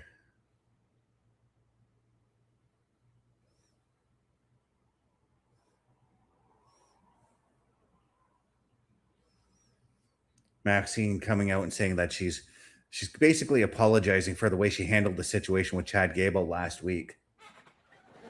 Yes. I love that Chad just goes, whoa, hold on. I appreciate it, but I don't deserve it. You'll give it to me when it's the right time. Yeah. Mm-hmm. I'm loving. I mean, I've always liked Chad Gable. How can you not like the guy? But this rendition of Chad Gable is just, how can you not love it? Yeah. Going on what I would call the apology tour kind of thing. And we got my girl, Raquel Rodriguez, coming out right now. Yes, this is a Intercontinental Championship #1 contenders match. Ooh, #1 contenders match. Okay. I'm not upset about that. Now that's respect. I see a sign in the crowd. Somebody paying tribute to the late draws. Love it. Yeah. Well, that's cool. I didn't see it personally, but thank you for pointing it out. So #1 contender match. Dupree, Raquel. Who you picking, OMD? Who do you want to see going after that title next? I want to see Raquel, but based on what she said last week, and she's got to stop letting these opportunities slip through her hands. And I'm going to say this, Maxine deserved a better run with the Intercontinental Championship than she got. I am taking Maxine to steal. Wow. Okay, we got one Maxine, Mr. Best. What's on your card, my friend? Well, based off how dominant the women of the Judgment Day have been tonight, I got to go with Raquel. Nice. I'm sold on Raquel Rodriguez. Always have been. You guys know this. I got to stick with her. If she loses, I'm going to tell you this right now. There's going to be some shenanigans, and it's going to be a just win for Dupree. Well, that's why, and I'm saying it's going to be Maxine stealing the win. Yeah.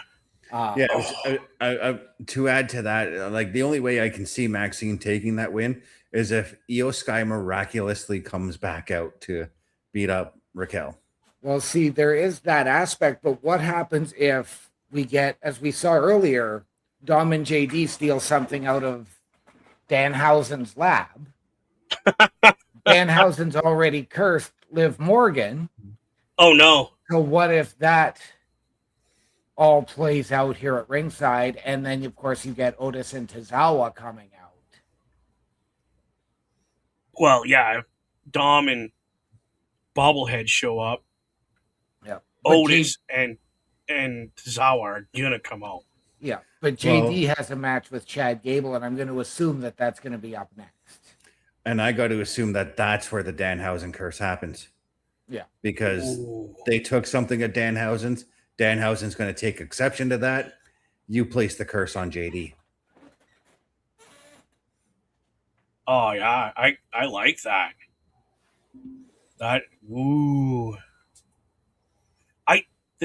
While we're speaking of Danhausen, I want your opinions on from the day he arrived to now. What's your feelings on Danhausen, real quick, before we get started? He's the shining light for every moment that he's on. One word? Genius. I seriously thought you were going to go, awesome! No, I agree. He's money. And they're using him properly. And I'm sure the news that broke today, you guys will cover on tomorrow. So I'm not going to cover that. But all I can say is, damn, they know what they're doing with him. And there's Maxine. I do like the attitude change in Maxine Dupree since she was with Natty to now. She's still got that rugged, like, toughness about her. But as you see, still agile as a cat in... Oh, my goodness. Out of the ring. There goes Raquel. Holy. Yeah, there's a certain confidence with Maxine, but a certain uncertainty that we still see with her as well. Because we know this is a tall order for her to take on Raquel here. Yeah.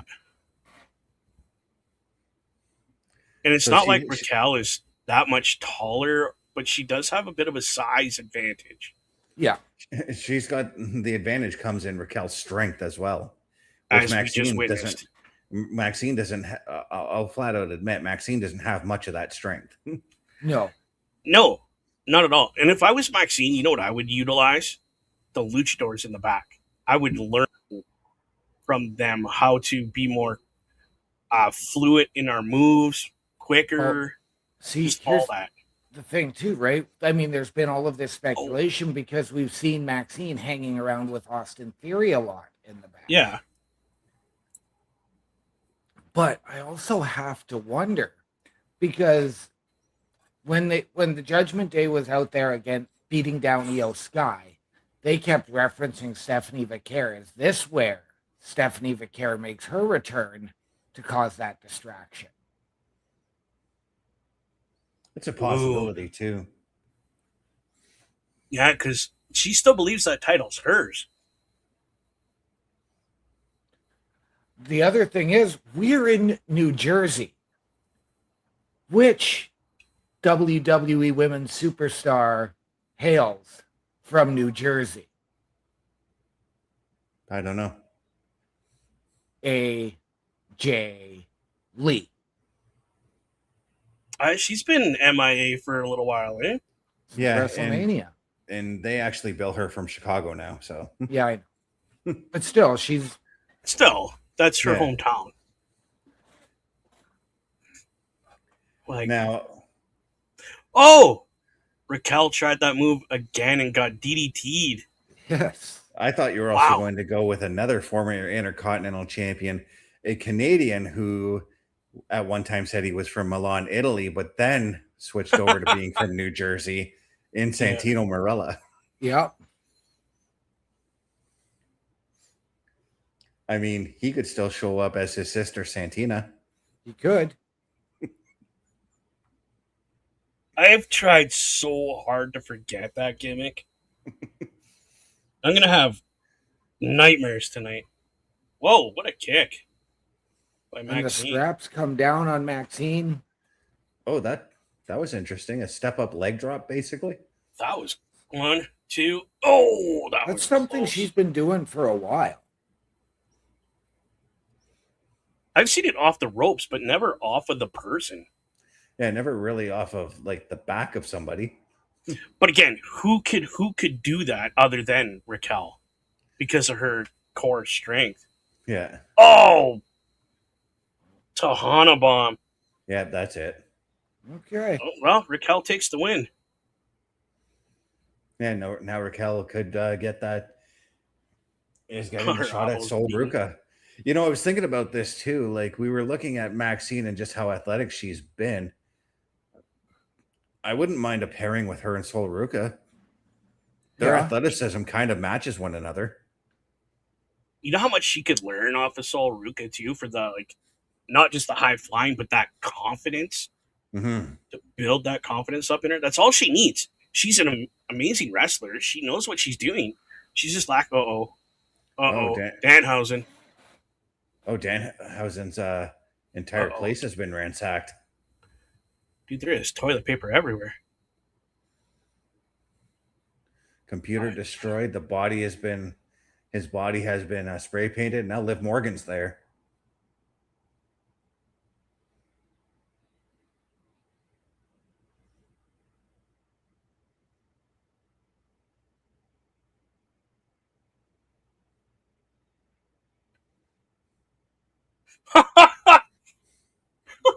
I'm sorry, that's just too funny.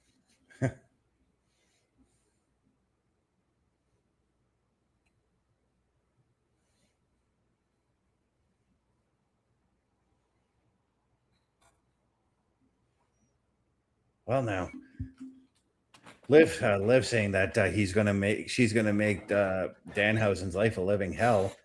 Meanwhile, Chad Gable's coming out for the match against JD. Yep. Yeah, this is the match where I'm calling it's going to be anarchy.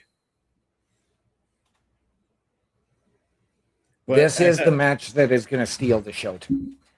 Yeah, but as I stated earlier, I get a feeling that there's intercontinental. There's got to be some intercontinental title implications here as well. You think Oh, so? absolutely. Yeah, Yeah. because I think JD is going to be interjecting himself in the whole intercontinental title situation, just as Chad Gable has. Okay. Yeah, we've got, Chad's, apologizing, especially to all the luchadors and speaking on his appreciation. He's apologized to Penta. I think this is. We saw Ethan Page versus Rey Mysterio in our first match of the day. Mm-hmm. Okay.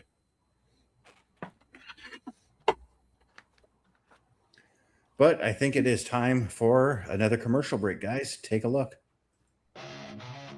Turnbuckle Studios and the Turnbuckle Affiliation Program bring you the week of streams. All times are in Eastern Time. Monday night, we are on call as the Raw Patrol is on duty at 8 p.m. Tuesday brings you the flagship show, Turnbuckle Talk, at 8:05 p.m. Wednesday, we play games with the PlayStation Showcase at 8 p.m. Thursdays, let us power your dreams with the Xbox Showcase at 9 p.m. Friday, we invite you to come for a ride with the SmackDown Security Detail at 8 p.m. The weekend brings you Saturday Night Gaming at 8 p.m. On Sunday, be sure to catch the Chris Parrish podcast at 12:15 p.m. And later in the day, the Locker Room presents Wrestling Recap Delivers at 7 p.m. Always be aware that weekend shows can vary in times as the PLE Patrol, and other watch party streams are always a must-see. Be part of the shows and join the chat every day and watch all of the latest episodes on turnbucklestudios.org/shows.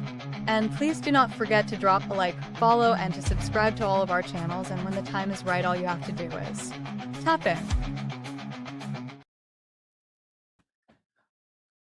And once again, ladies and gentlemen, turnbucklestudios.org is your home for the Turnbuckle Affiliation Program, and we have something for you each and every night of the week. We want you to meet the team behind the shows.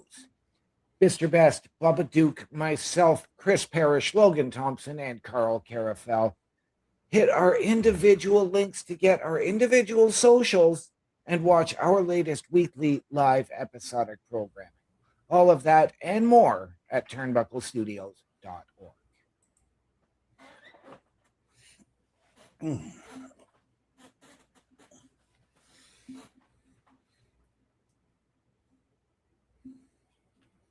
As Bubba looks to be enjoying himself a delicious meal. Yeah. I didn't get to eat yet. Don't worry, I've been doing the same thing all day.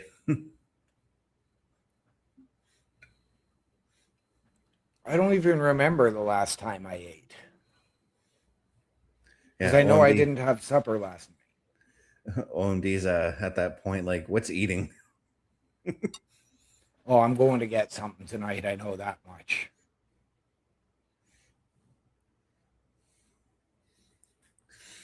Ugh.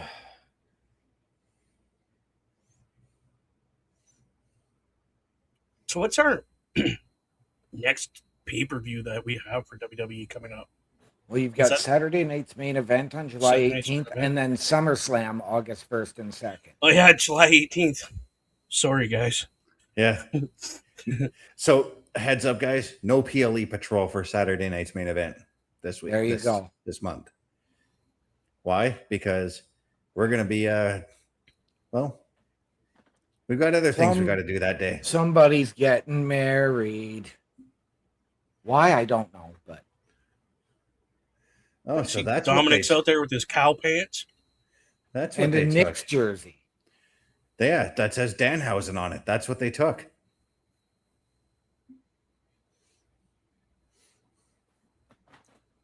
See, I didn't see what was on the front of it.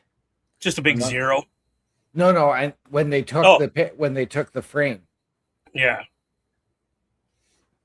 But yeah, Dom was actually wearing full cow silk overalls when they took it.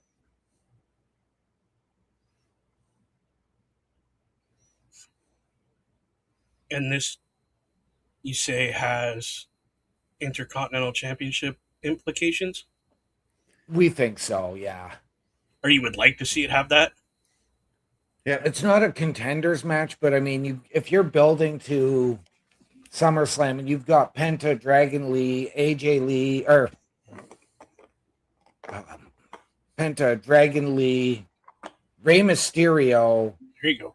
potentially Javon Evans, Ooh, these two Rusev. guys, Ethan Page and Rusev. that could be interesting. Like I said, it's most of the men that were in the 6-man ladder match at WrestleMania, plus Chad Gable. Oh, what a kick to the gut.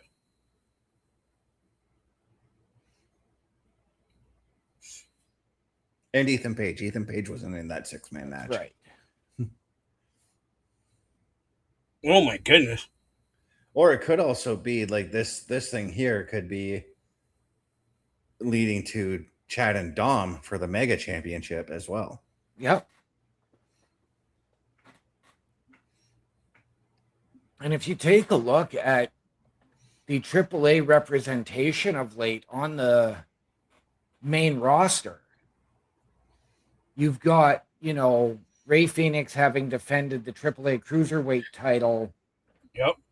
twice in the past 2 weeks on SmackDown. You're getting those 2 matches tomorrow night on NXT.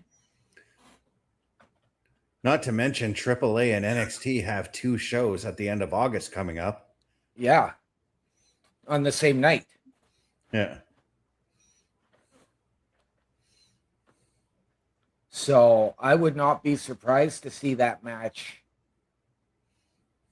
happen. I mean, we know that. Wow. That was a smart move by Dom, using the apron to help pull JD away. Sorry, Yeah. OMD. Because we also know that in AAA, El Grande Americano has his hands full with that new faction.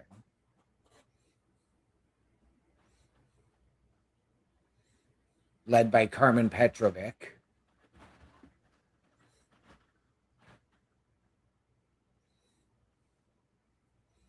Yeah, with Berto and Garza in that stable as well. Yep. And Bronco Nima. Bronco Nima, to me, he was more of the leader of the group.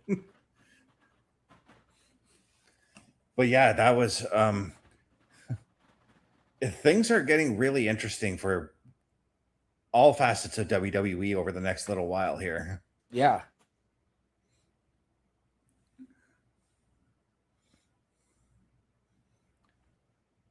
But, and I'm going to do this.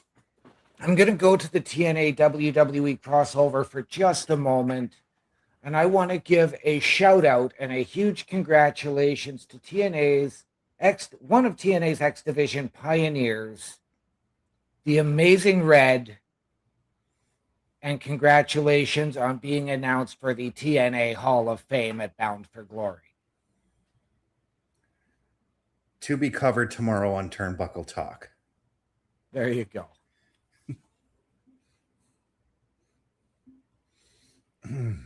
Would I be allowed to voice my thought on that? Yes. Really quick? Without stepping on toes, because I know you guys are covering it tomorrow. Very simple. About damn time. It's as simple as I'm going to put it for you. Yeah.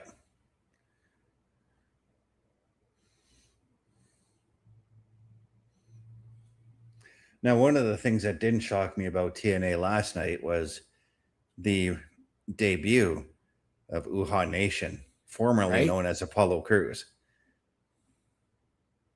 Right? I had heard another name in there, but when they said multiple-time singles champion in WWE, it couldn't be. And that was the name of Aleister Black. Yeah. I knew the moment Apollo Crews was released, I knew he was going to TNA. Well, yeah, I mean, it just seemed like the better fit for him. Yeah.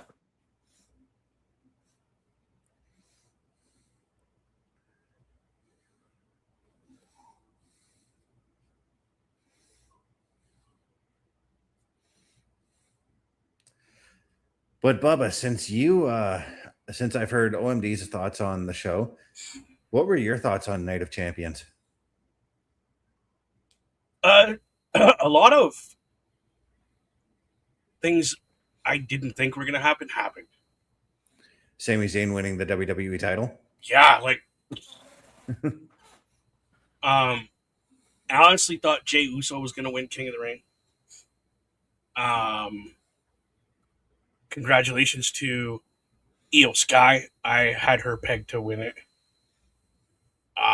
But all the other matches were like, there wasn't one match I could pick for the match of the night, really.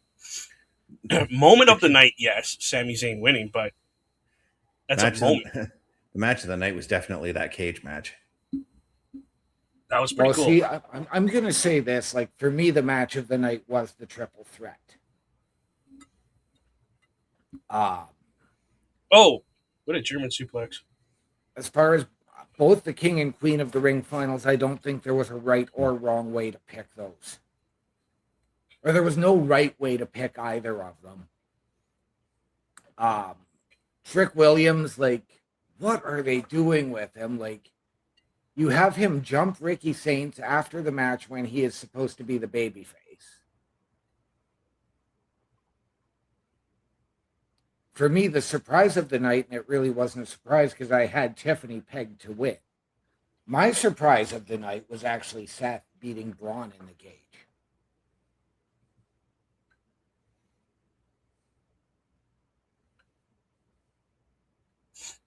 I think Gable ended up with the hamstring pull. Maybe more of a muscle tighten, because I've had that happen to me. A cramp right in the middle of a match, not fun. Yep. That's what it looks like. Yeah, that's where I would do like a if I because Oh! I've had what it looks like he's showing, like a cramp on the side there, and I would just give it a quick like massage, roll out of the ring, stretch it if I could,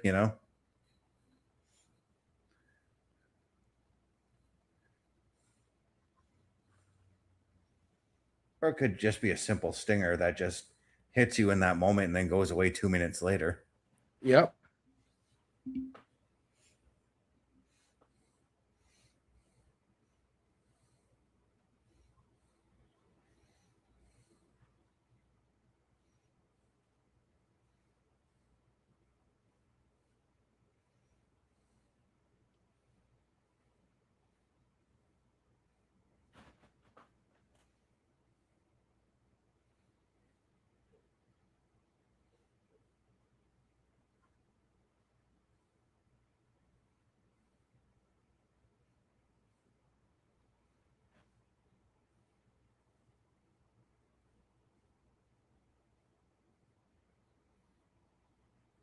But these men are just pulling out all the stops. This might be my matchup this night.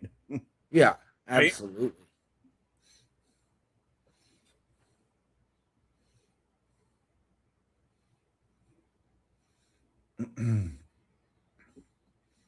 Is this our main event of the evening, or no? This is probably the main event match, but we still have to hear from Roman Reigns. Yeah, Okay. Roman Reigns is going to be the final moment of the night.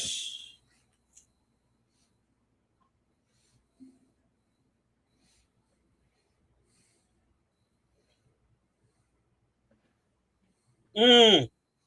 Even when he lands on his feet to like purposely miss the moonsault, it looks picture perfect. Right?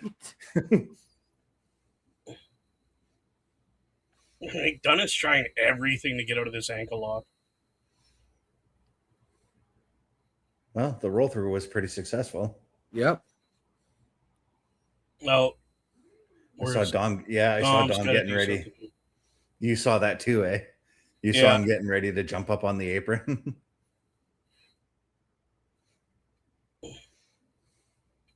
Now, And are that's- we Holy!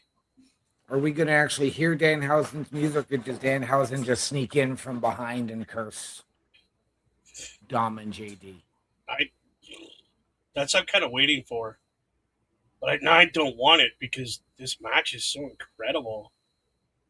But here's the thing: even though, like, if we say we don't want Danhausen to come out, when he comes out and does it, we're like, okay, we did want that. Yeah. No, exactly right.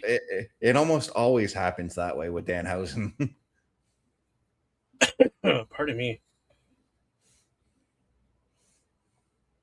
No, you're not wrong. As much as There's we're like, Danhausen right there. Speak of the man himself, and he shall return. Oh, he's got something hooked up to that briefcase. And he gave the money symbol, so Dom is chasing him. And now JD is taking his eyes off the match. Yeah. Should have learned from LA Knight there, JD. But JD trying to learn from Sami Zayn. Oh, the ankle locks. Yeah. In there. Oh, he's tapping. Yeah. Yeah, there's no way. Once you get those legs wrapped around, you're not getting up. Yeah. Not with the way Chad locks it in on you.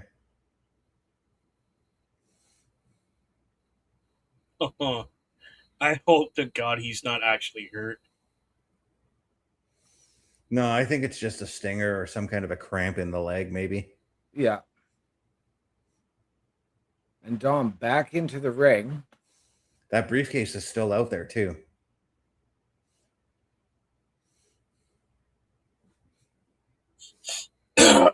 Yeah, and see, they're pointing at it. But I saw something hooked up to that briefcase, guys. Well, like I said, Danhausen gave the money symbol, so I think we're getting, okay, I'm paying you It's back the money. gonna blow up in their face. Yeah, they're gonna get shocked. See? I mean, there is money in there, though. Yeah. Look at Yeah, he wants his jersey back. Is he going to throw it out to somebody in the fans now? No. Oh, no. It was an actual gift from the New York Knicks. So Yeah. But he left the money out there. that money's not worth anything now that with the explosion. Oh, look, there's Raquel. Oh, I did not have that in my playbook. Right? And he's Raquel now just gone. Raquel now has the jersey, and she's like, "Oh, where's Danhausen?"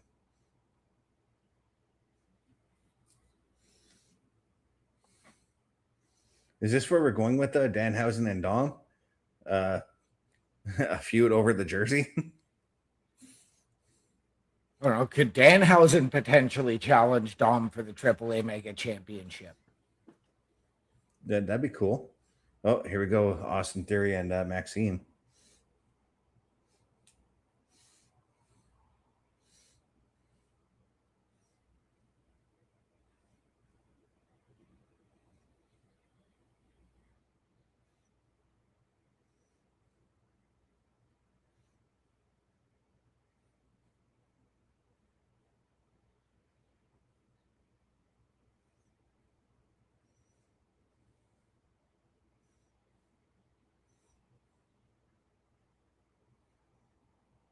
Oh. So that spells the end of Austin Theory and Maxine, I think. Potentially, he says maybe this ain't working out. So, and now she's just walked away.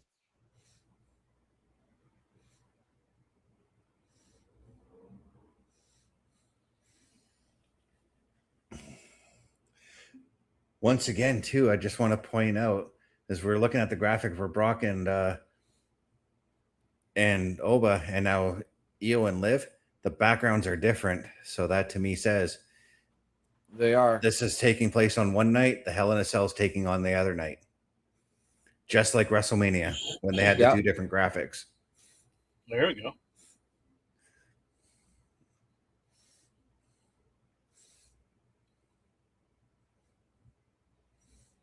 SummerSlam is presented by Gears of War E-Day.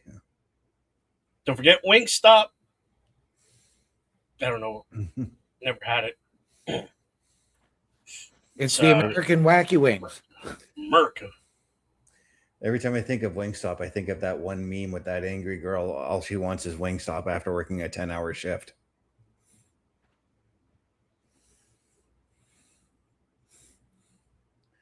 The OTC is coming to the ring, guys. And since he likes to take his time going to the ring, I think we need to play our final commercial break. Let's do it. A Turnbuckle affiliation program is looking for more people. If you have passion level for pro wrestling, sports, video games, or something else, then Turnbuckle Studios is the place to be. If you have ever wanted to pursue content creation and want to join our team, then we would love to have you. Check out turnbucklestudios.org or contact us by email today because your future is now, and we want you to tap in.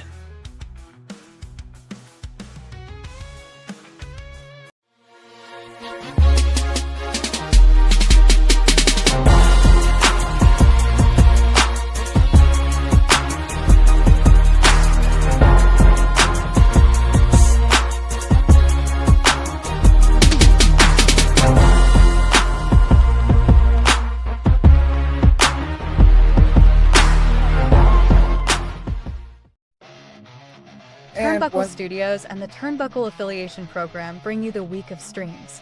All times are in Eastern Time. Monday night we are on call as the Raw Patrol is on duty at 8 p.m. Tuesday brings you the flagship show, Turnbuckle Talk, at 8:05 p.m. Wednesday we play games with the PlayStation Showcase at 8 p.m. Thursdays let us power your dreams with the Xbox Showcase at 9 p.m. Friday we invite you to come for a ride with the SmackDown Security Detail at 8 p.m. The weekend brings you Saturday Night Gaming at 8 p.m. On Sunday, be sure to catch the Chris Parrish podcast at 12:15 p.m. And later in the day, the Locker Room presents Wrestling Recap delivers at 7 p.m. Always be aware that weekend shows can vary in times, as the PLE Patrol and other watch party streams are always a must-see. Be part of the shows and join the chat every day, and watch all of the latest episodes on turnbucklestudios.org/shows. And please do not forget to drop a like, follow, and to subscribe to all of our channels, and when the time is right, all you have to do is tap in.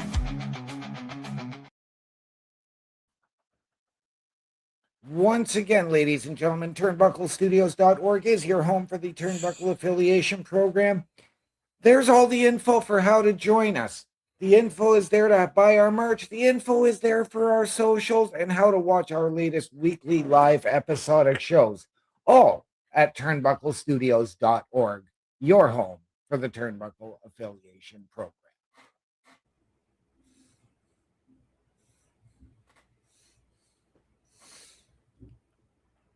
Roman Reigns' entrance took so long that WWE had to cut the commercial. Oh, I know. And it's still faster than an Undertaker entrance. Hey, he earned that right. Yeah, he did. I mean, he's a dead man. He's supposed to walk slow.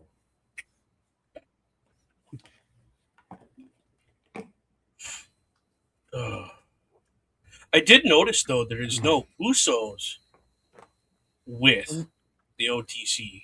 Well, no, just because Jacob fought too. Well, because did you not see the Usos? Well, Jimmy fought LA Knight again tonight. Solo attacked Jimmy after the match while Jay was beating on LA. And then they got in Jacob's space, and Jacob said, no, you guys go to SmackDown and finish this with Solo. I still thought they would be there. No, not. I mean, that match was at the 7:30, so less than an hour. Huh. And when they confronted Jacob, it looked like they were on their way out of the building, anyways. Yeah. So, and Jay said, "I'm going because Sammy still ain't got no challenger for SummerSlam."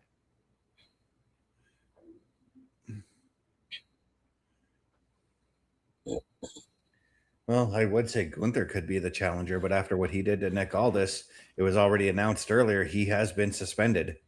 Yes, and I saw that, and they said Nick Aldis on administrative leave and Adam Pearce running both shows for the time being. Which to me says we're probably going to a Nick Aldis-Gunther matchup. Yep.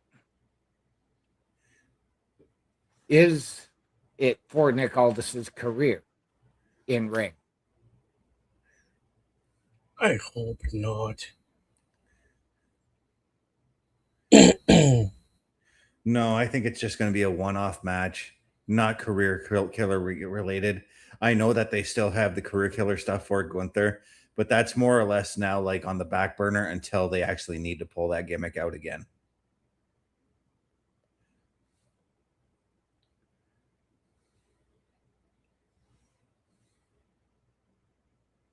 It's funny.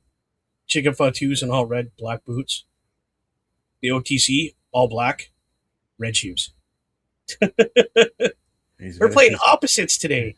He's got his Jordan. Does Roman acknowledge Sami Zayn in this spot?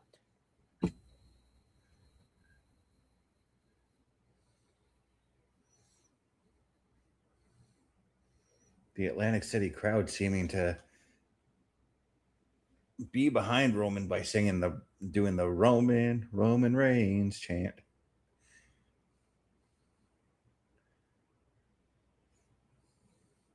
It's just funny because in my head, like, this is the venue again where WrestleManias 4 and 5 take place. That arena has become synonymous with me as a child because of how often I rented those two events on VHS. It's interesting for me to see just how much has changed in that arena since those events.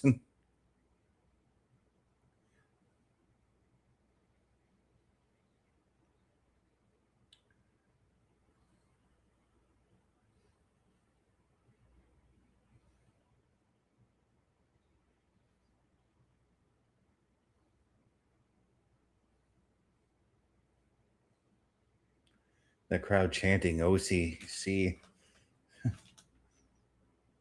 Whoa. Seth freaking Rollins. Well, Seth said he wants to move on to bigger, better things from the vision. I mean, bigger, better things could be Roman Reigns and his title. That's Seth Rollins' title. Seth never lost that belt. Yep. Again, I've got to ask, is this where we get CM Punk back? Because we haven't seen Punk since the night after WrestleMania.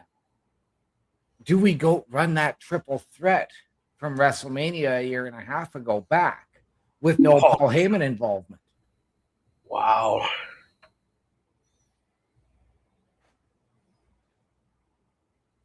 I mean, I wouldn't be upset about that. I'm not going to lie to you. I would not be upset.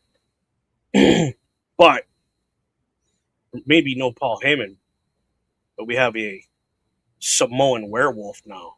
Right, but you are getting a more heelish Roman Reigns, an anti-hero now in Seth Rollins, and an anti-hero in CM Punk. You might as well say Roman is sort of anti-hero-ish too, because you said babyface with heel tendencies essentially with Roman, and that's what the anti-hero is, right? Yeah. But we're starting to see more of that dark side again from Roman. It's almost like I'm going to dive into mine and OMD's nerdom here, but it's almost like Gollum with the ring when it comes to Roman Reigns and the World Heavyweight title.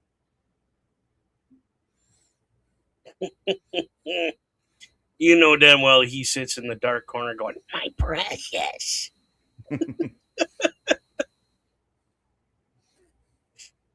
That's right. I've watched a little bit of that movie as well.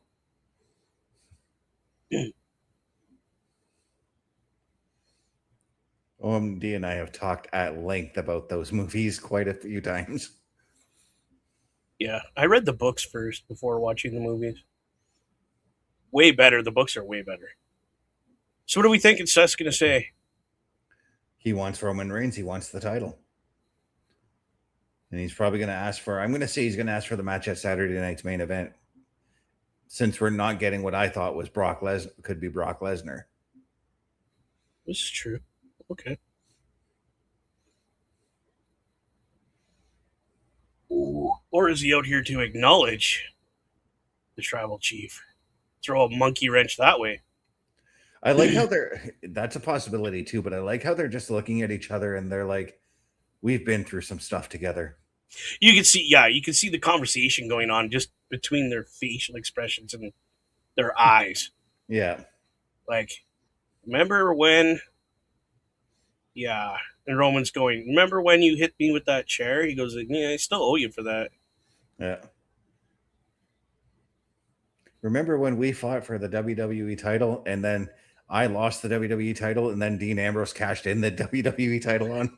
Right. Yeah. Just there's a lot being said with nothing being said. Yeah. You'll go, it doesn't matter.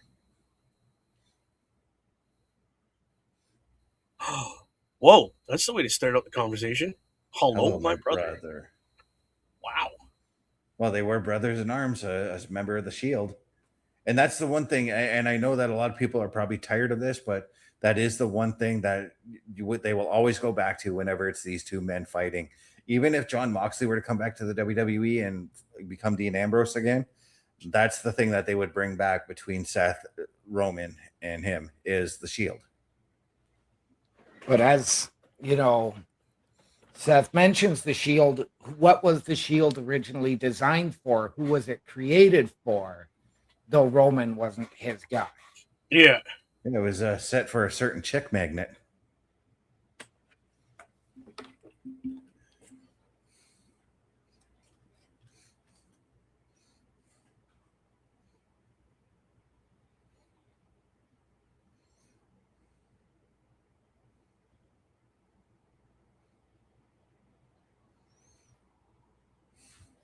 Yeah, Seth saying he wants to collect that title.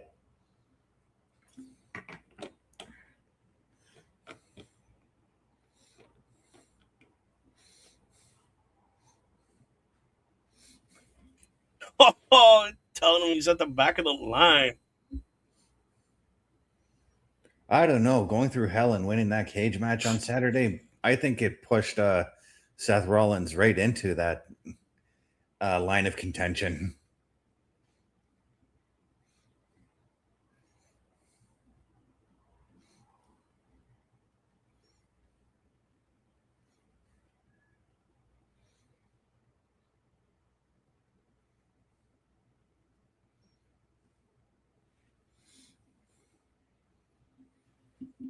Seth saying he's always at that front of that line.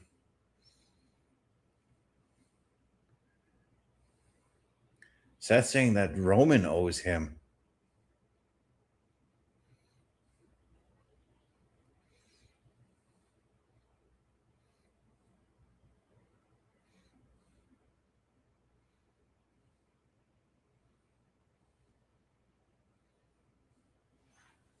Saying he owns him in various different situations as well.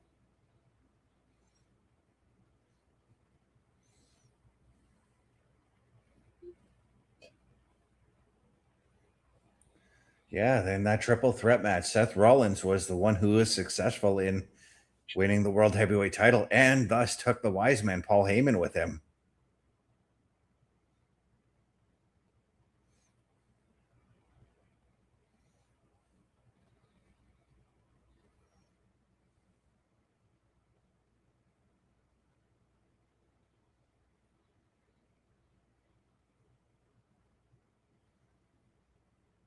In those 4 years, he didn't beat Seth.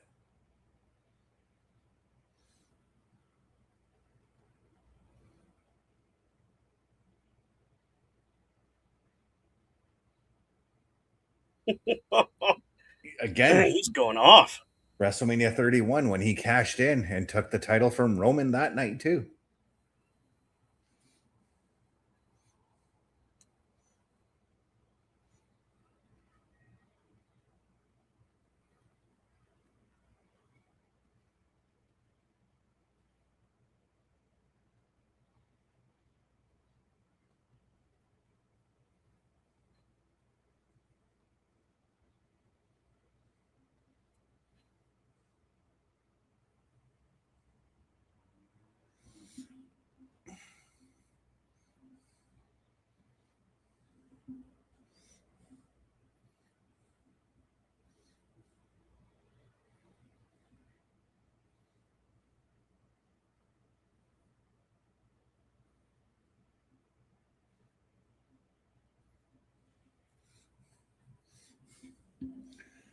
Basically, oh, he's giving him praise. Who's coming down the aisle? For every title. I don't see anybody coming down the aisle. Because they keep shifting the camera a little bit.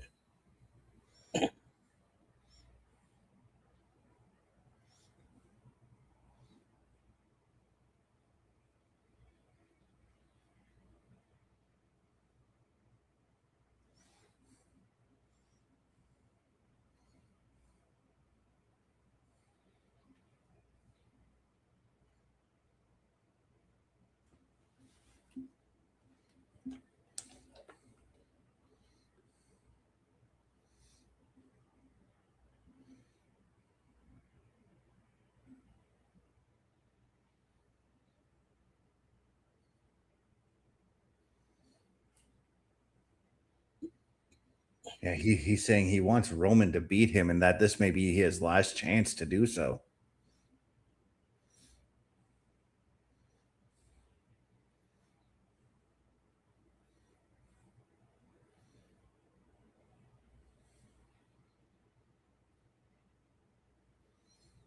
Yeah, this is quite an intense moment between these two men right here. Best part, Roman hasn't said nothing. I don't think he needs to. Well, I think once Seth gets to the point, and obviously the point is going to be a challenge, I think all we need to hear is, I accept out of Roman's mouth. Yeah, that's it. Yes or no. Mm-hmm.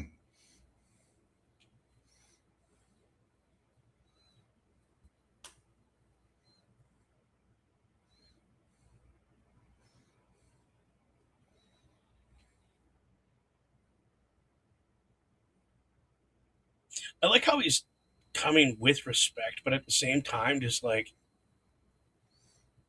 just do it. Yeah.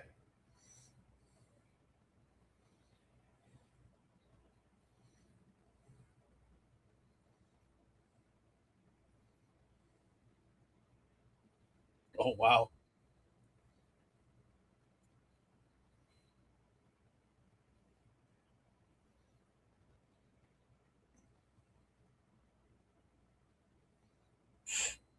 Holy, that's intense. If you Yeah. don't do it, you'll never escape my ghost. Yeah, that's insane. Wow. What do you say, brother? For old time's sake, let's do. Wow. I mean, how could you not want to run that back?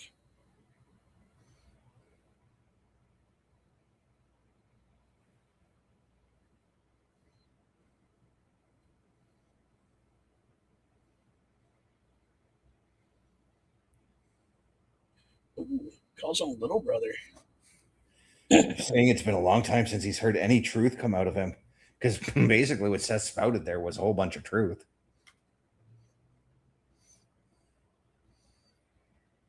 You're right. I don't want to beat you. Yeah, he needs to beat him. I knew he was going to say something along those lines.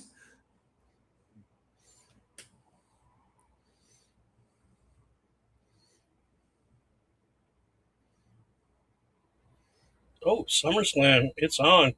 All right, SummerSlam.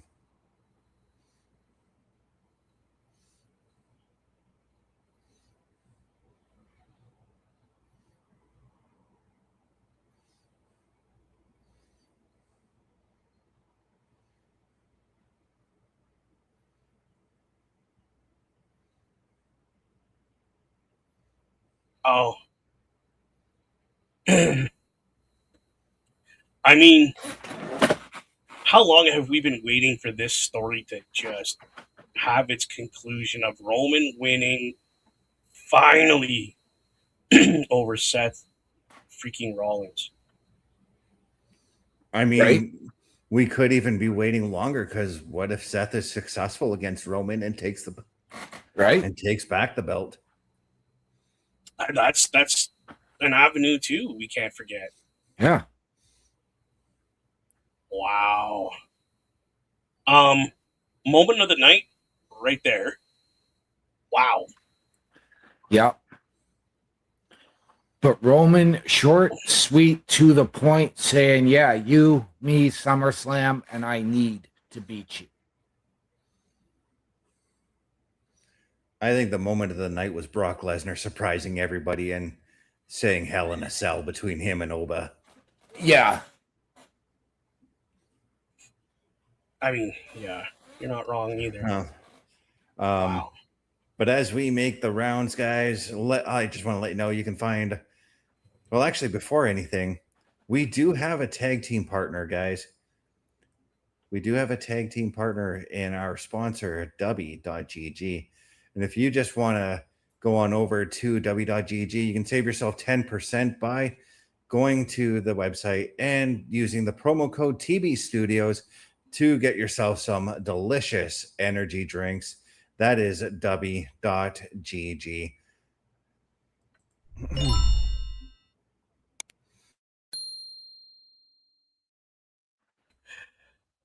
That's so funny.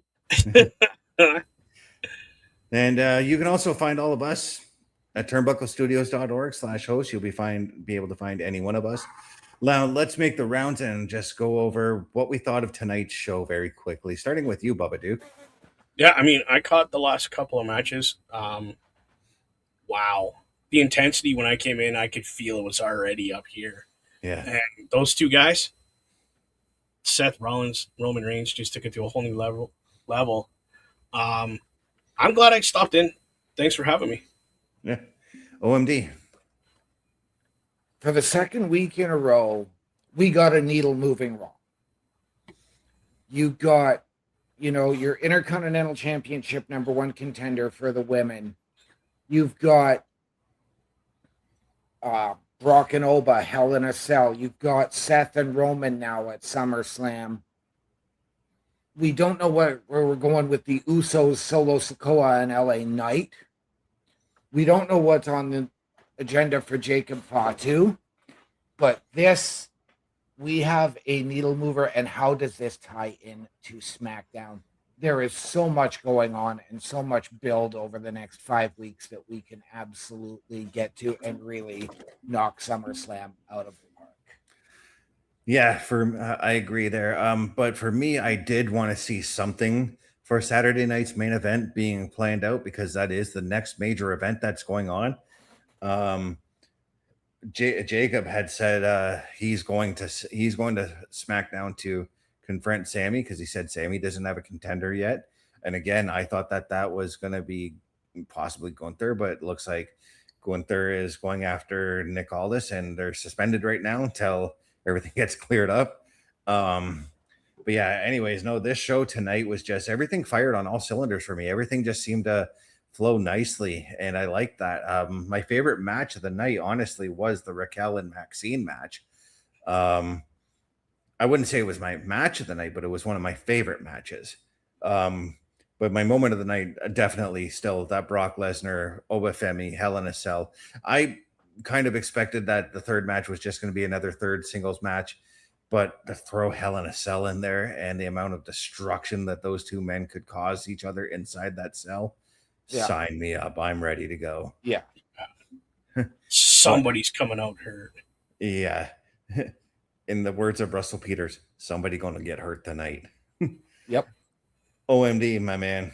What are those words we like to go out on? Ladies and gentlemen, as always, we remind you, the world is better with you in it. From all of us here at Turnbuckle Studios and the Raw Patrol, to those of you out there wherever you are, good night, good luck, we out.